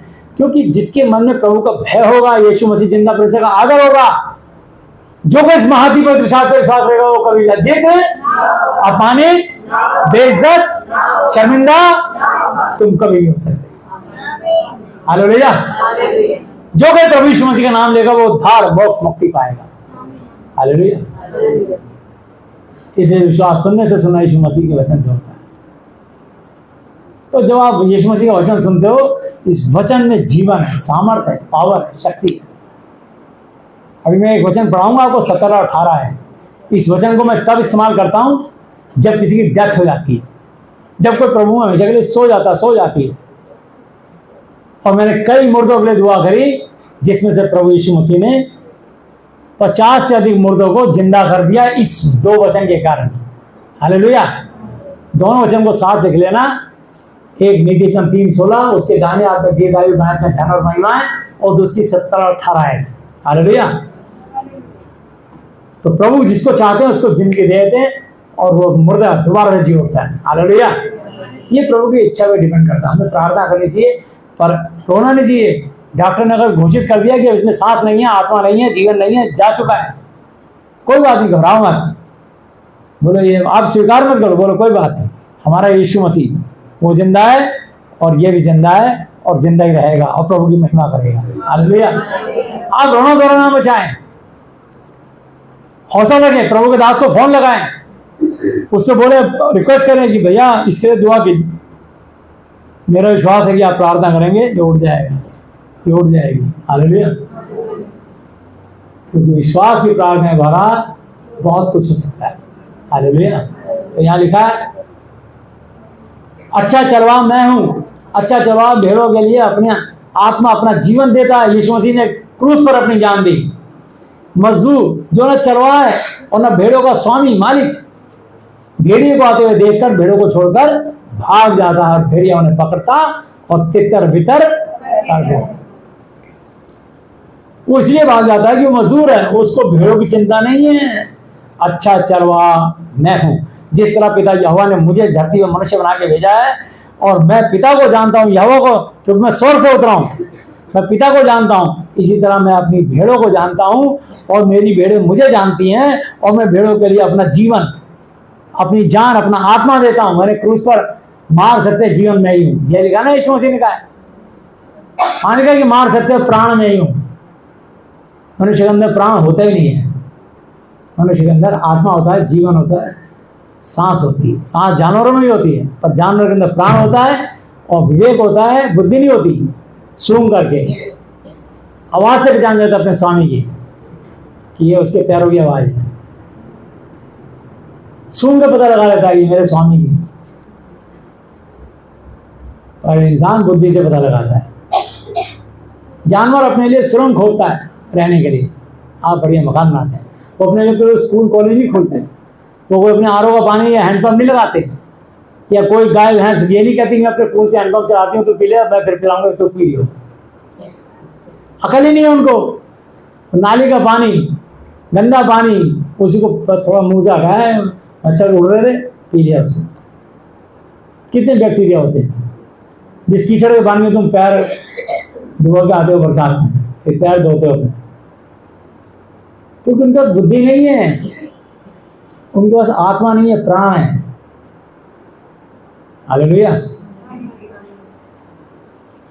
इसलिए परमेश्वर ने लिख दिया है उत्पत्ति 1:30 आयत में भी और अय्यूब की पुस्तक में भी। तो मैं आपको बताना चाहता हूँ, इसी तरह मैं अपनी भेड़ों को जानता हूँ और मेरी भेड़ें मुझे जानती हैं। मैं अपनी भेड़ों के लिए अपना आत्मा देता हूँ, अपना जीवन देता हूँ, और मेरी और भी भेड़ें जो इस भेड़ सारा की नहीं है, मुझे उनको भी लाना अवश्य है। वो बहुत सारे, कहीं हिंदू में है, कहीं मुस्लिमों में है, कहीं सिखों में है, कहीं वो जैनियों में है, कहीं वो बुद्धिस्टों में है, कहीं वो अलग अलग जितने भी जनजातियां जातियां उनमें फैले हुए हैं, बिखरे हुए मेरे लोग। हालेलुया। परमेश्वर का वचन सुनते हैं वो उसके पीछे हो लेते हैं, इसलिए प्रभु के जो पीछे चलते हैं वो कभी लज्जित नहीं होते। हालेलुया। इस वचन को ध्यान से सुनना आप 16, 17, 18 को। जिंदगी है, जिंदगी इसमें। और मेरी और भी भेड़ें, और वो इस भेड़ सारा की नहीं है, वो अन्य जाति में भटक रही है, अभी पूजा पाठ कर रही हैं, उनको ज्ञान नहीं है, मुझे उनको भी लाना अवश्य जरूरी है। वो मेरी शिक्षा, मेरा वचन सुनेंगी, तब एक ही झुंड और एक ही चरवाहा होगा। हालेलुया। एक ही उनका स्वामी मालिक परमेश्वर होगा। अब 17, 18 आयत ये ध्यान रखना, ये खास नोट कर लीजिए। जब कोई प्रभु में सो जाता है, यानी डॉक्टर उसको मृत घोषित कर देता है, तब ये वचन बोला जाएगा, और उसके आगे जो है नीतिवचन 3:16 में लिख लेना, दोनों वचन एक साथ बोले जाएंगे। पिता यहोवा इसलिए मुझसे प्रेम रखता है कि मैं अपना जीवन देता हूं कि उसे फिर से ले लूं।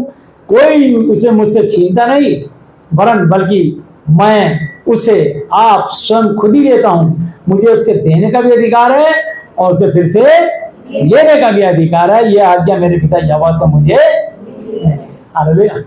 स्वर्ग और पृथ्वी का सारा अधिकार यीशु मसीह जी को दिया गया। इसलिए जब ये वचन बोलोगे तो मुर्दा जी उठेगा। हालेलुया।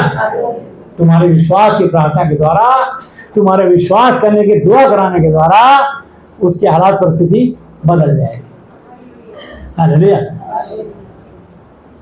हालात बदल जाते हैं यीशु के रहने से, तेरे छूने से। हालेलुया। तो जहां यीशु मसीह आते हैं, हालात परिस्थिति समीकरण बदल जाते हैं। हालेलुया। इसलिए मैं मनुष्य और जानवर दोनों में फिर एक बार बता रहा हूं। उत्पत्ति 1:30 आयत पढ़ेंगे। उत्पत्ति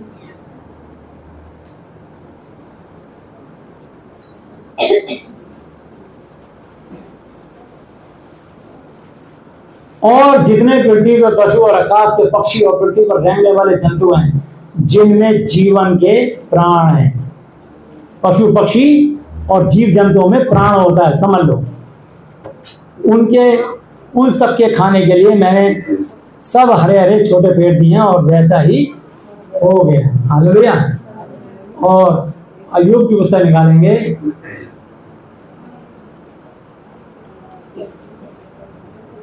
और 12:10 आयत है। बिल्कुल कितना स्पष्ट लिखा है, कितना स्पष्ट। इसके बाद तुम्हें कोई भी ढूंढने की जरूरत नहीं। मैं बताऊं, उस परमेश्वर के हाथ में एक एक जीवधारी का प्राण, यानी जीव जंतु पशु पक्षी कीड़े मकोड़े के प्राण, और एक एक देह धारण करने वाले मनुष्य की आत्मा की रहती है। हालेलुया। तो मेरे और आपके अंदर आत्मा है, इसलिए हम स्कूल कॉलेज कोठी कार बंगले बनाते हैं, जीव जंतु कुछ नहीं बनाते। हालेलुया। ऐसा हमारा परमेश्वर है। इसलिए परमेश्वर ने कहा आओ मनुष्य को अपनी समानता बनाए, ताकि वो हमारी महिमा कर सके। तो परमेश्वर ने मुझे और आपको इसलिए मनुष्य बनाया है, ताकि हम उसकी इबादत करें, उसकी महिमा करें, उसका आराधना करें, उसकी स्तुति करें, उसका धन्यवाद करें, उसका धन्यवाद करें। हम उसके गवाह हैं। हालेलुया। इसलिए बदले में हमको वो ब्लेसिंग और आशीष दे रहा है। इसलिए यशायाह की पुस्तक 44 अध्याय निकालते हैं। परंतु अब हे मेरे दास याकूब, हे मेरे चुने हुए इस्राएल, सुन ले, तेरा क्रिएटर, तेरा रचने वाला यहोवा, जो तुझे माँ के गर्भ ही से बनाता आया और तेरी सहायता करेगा, यूं कहता है कि हे मेरे दास याकूब, हे मेरे चुने हुए यशरून, मत डर, क्योंकि मैं प्यासी भूमि पर जल और सूखी भूमि पर धाराएं बहाऊंगा। मैं तेरे वंश पर, इब्राहिम, इसहाक, याकूब के घराने पर अपनी आत्मा और अपनी संतान पर अपनी आशीषें उड़ेल दूंगा। आमीन। आशीषें उड़ेलना चाहता है प्रभु, लेकिन आपको आज्ञाकारिता में रहना पड़ेगा, तब आशीषें मिलेंगी। ऐसी आशीष नहीं मिलती। हालेलुया। जो मजनुओं की नाई मजनुओं की तरह बढ़ेंगे, जो धाराओं के पास घास के बीच में होते हैं, सरकंडे के पेड़ की तरह बड़े बड़े मजनू बढ़ जाते हैं। देखा होगा, कोई कहेगा मैं यहोवा का हूं, कोई अपना नाम याकूब रखेगा, कोई अपने हाथ पर लिखेगा मैं यहोवा का हूं, और अपना कुल नाम इस्राएली बताएगा। हम सब इस्राएली हैं, हम सब क्रिश्चियन हैं। पर ये नहीं पता दगाबाज, धोखेबाज क्रिश्चियन भी है। बहुत सारे ऐसे दगाबाज हैं जो धोखे के साथ प्रभु की महिमा करते हैं, और उनके लिए श्राप है कि जो मूर्ति पूजा करेगा, मैं उसको उसके बेटे पोते पड़पोते को 4 पुस्तकों का दंड और श्राप देता हूं। 4 पुस्तकों का कर चढ़ जाएगा, उससे कैसे बचोगे? तो अभी प्रभु दुआ करी दास ने तो ठीक हो गए, श्राप तो नहीं टूटे ना। तब तक सच नहीं बताओगे और प्रभु जानेगा सच बोल रहा है, तब श्राप टूटेंगे। जब पश्चाताप करोगे, तौबा करोगे, मन कराओगे, लौट आओगे, तब आपके श्राप समाओगे, टूटेंगे।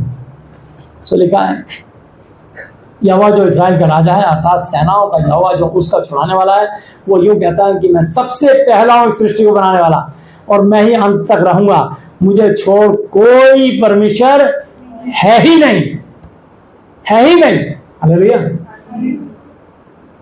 और जब से मैंने प्राचीन काल में मनुष्य को ठहराया, तब कौन हुआ जो मेरी तरह उसको प्रचार करे? वह बताए, वह मेरे लिए रचे अथवा होने वाली बातें पहले से प्रकट करे, आने वाली भविष्यवाणी करे।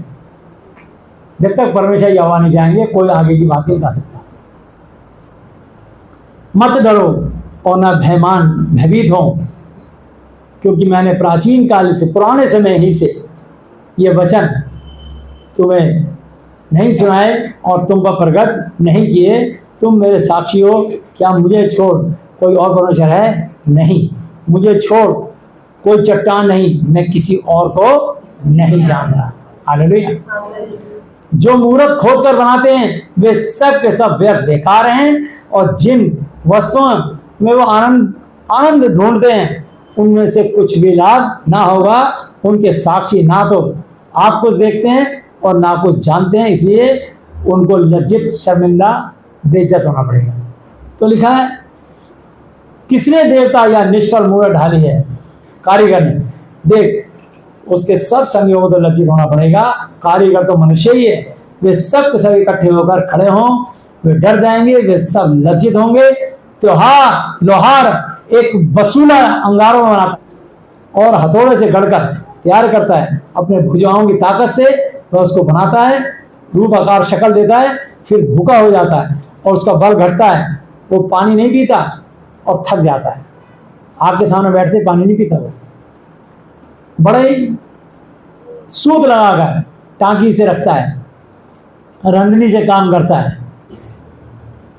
बड़े ही सूत लगाकर टांकी से करता है, रंधे से काम करता है, प्रकार से रेखा खींचता है कि मैं इस पर ऐसे लकड़ी काटूंगा। फिर उसका आकार मनुष्य की सुंदरता सा बनाता है ताकि लोग उसे घर में देवदार को, लकड़ी को काटता है, वन में वृक्षों में से जाति जाति के 5 वृक्ष चुनकर सेवता है। वह एक तूस का वृक्ष लगाता है जो वर्षा का जल पाकर पड़ता है, तब वह मनुष्य के ईंधन के काम में आता है। वह उसमें से कुछ सुलगाकर हाथ सेकता है, तापता है सर्दियों में। वह उसको जलाकर रोटी बनाता है, उसे चूल्हा जलाता है, खाना ही पका लेता है उस लकड़ी से, आधे पेड़ की लकड़ी से, और उसी से एक देवता भी बनाकर उसको दंडवत नमवत करता है। वह मूर्त खुदवाकर उसके सामने प्रणाम नमस्कार करता है। उसका एक भाग तो वह आग में जलाता है, दूसरे भाग से मांस पकाकर खाता है। कहता है इस पर जो है मुर्गा ग्रिल करेंगे, फिर चिकन खाएंगे। मांस पकाकर खाता है। वह मांस भूनकर तृप्त होता है, फिर तपाकर कहता है आहा मैं गर्म हो गया, मैंने आग देखी है। उसके बचे हुए भाग को लेकर वो एक देवता अर्थात एक मूर्त खोद कर बनाता है तब वह उसके सामने प्रणाम और दंडवत करता और उससे प्रार्थना करके कहता है, मुझे बचा ले, हे मेरे देवता मुझे बचा ले, क्योंकि तू मेरा देवता है। वे कुछ नहीं जानते, ना कुछ समझ रखते हैं, क्योंकि उनकी आंखें ऐसी मूंदी गई हैं, उनकी अकल ऐसी बंद हो गई है कि वे मतिमंद हो गए। मैंने पहले बताया कि वो देख नहीं सकते और उनकी बुद्धि ऐसी कि वो बूझ जान ही नहीं सकते। कोई इस पर ध्यान नहीं करता और ना किसी को इतना ज्ञान पर समझ रहती है कि कह सके। उसका एक भाग तो मैंने जला दिया और कोयले पर रोटी बनाई और मांस भूनकर खाया, फिर क्या मैं उसके बचे हुए भाग को घिनौनी वस्तु बनाऊं? क्या मैं काट लकड़ को प्रणाम करूं? वह राख खाता है, चूल्हे की राख भी रोटी में लग जाती है, जो भूनता है उस पर लग जाती है। राख खाता है। भरमाई हुई बुद्धि के कारण वह भटकाया गया और वह ना अपने को बचा सकता है और ना वो कह सकता है कि मेरे दाएं हाथ में मिथ्या झूठ नहीं। हे याकूब इस्राएल, इन वचनों को स्मरण कर, तू मेरे दास, मैंने तुझे रचा है। हे इस्राएल, तू मेरा दास है, मैं तुझको ना बिखेरूंगा, ना बिसराऊंगा। हालेलुया। बल्कि मैं तुझे ब्लेसिंग दूंगा आज्ञा मानने के कारण। मैंने तेरे अपराधों को काली घटा के समान और तेरे पापों को बादलों के समान मिटा दिया है। मेरी ओर फिर लौटा, क्योंकि मैंने तुझे हालेलुया। तो प्रभु ने शिक्षा से आपको बचा लिया, छुड़ा लिया है, ताकि तुम कुमार से निकल के सुमार पे आ जाओ, शैतान के बंधे छोड़ के जीवित परमेश्वर के पास आ जाओ और धरती पे जीवन आनंद का जीवन और स्वर्ग में अनंत काल का बहुतायत का जीवन पाओ। हालेलुया। हे आकाश ऊंचे स्वर से गा, क्योंकि यहोवा ने यह काम किया है। हे पृथ्वी के गहरे स्थानों जय जयकार करो। हे पहाड़ों, हे वन के वन, सब वृक्षों गला खोलकर ऊंचे स्वर से गाओ, क्योंकि यहोवा ने याकूब को छुड़ा लिया और इस्राएल में महिमावान होगा। यहोवा तेरा उद्धार करता, जो तुझे माँ के गर्भ ही से बनाता आया है। लिखा है यिर्मयाह 1:4 ऐसे, माँ के गर्भ में रहते पैदा समय तेरा अभिषेक किया और जाके भविष्यता कहा है। हालेलुया। उसने तेरे को गर्भ ही से बनाता आया है। यूँ कहता है कि मैं यहोवा ही सबका बनाने वाला हूँ, जिसने अकेले ही आकाश को ताना और पृथ्वी को अपनी ही शक्ति से फैलाया है। मैं झूठे लोगों के कहे हुए चिन्हों को व्यर्थ कर देता और भावी, जो अपनी प्रशंसा चाहते हैं, भावी कहने वालों को बावला पागल कर देता हूं मैं। जो लोग मेरी महिमा चोरी करके अपनी महिमा चाहते हैं, इसलिए परमेश्वर का परमेश्वर को दो, केसर का केसर को दो। हालेलुया। अपनी महिमा मत ढूंढना, हर जगह यीशु मसीह नासरी को धन्यवाद देना। वो उन्हें बावला पागल कर देता है, जो बुद्धिमानों के पीछे, वो बुद्धिमानों को पीछे हटा देता और उनकी पंडिताई को अज्ञानता बनाता है, और अपने दास के वचन को पूरा करता और अपने दूतों की युक्ति को सफल करता है। जो यरूशलेम के विषय कहता है वो फिर बसाई जाएगी और यहूदा के नगरों फिर बनाए जाएंगे और मैं उनके खंडरों को सुधारूंगा। हालेलुया। तो हमारा परमेश्वर ऐसा है जो हमें सुधारना, बदलना और आशीषित करना चाहता है। बस मुझे और आपको सिर्फ उसके वचन का पालन करना। हालेलुया। दूसरा पंक्ति 13 की 14 पढ़ेंगे।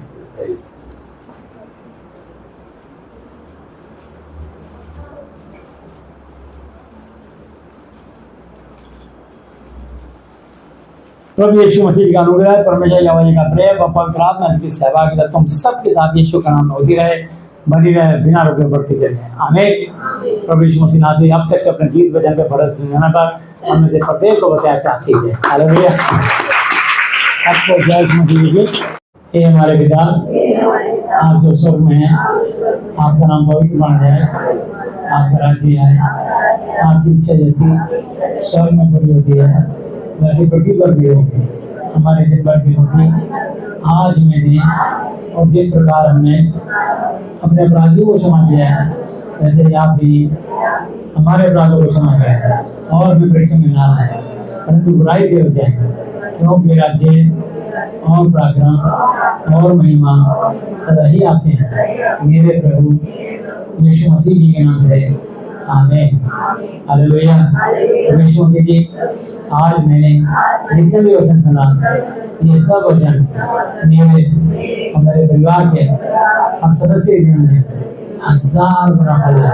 परमेश्वर मसीह जी, आज मैं इस धरती पर अपने पूरे दिल से अपने सब अपराधियों को क्षमा करता हूँ और आपसे प्रार्थना विनती और निवेदन करता हूँ कि आप भी मेरे पापों को, शराबों को, गुनाहों को, गलतियों को, जाने जाने भूलों को क्षमा कर दीजिए।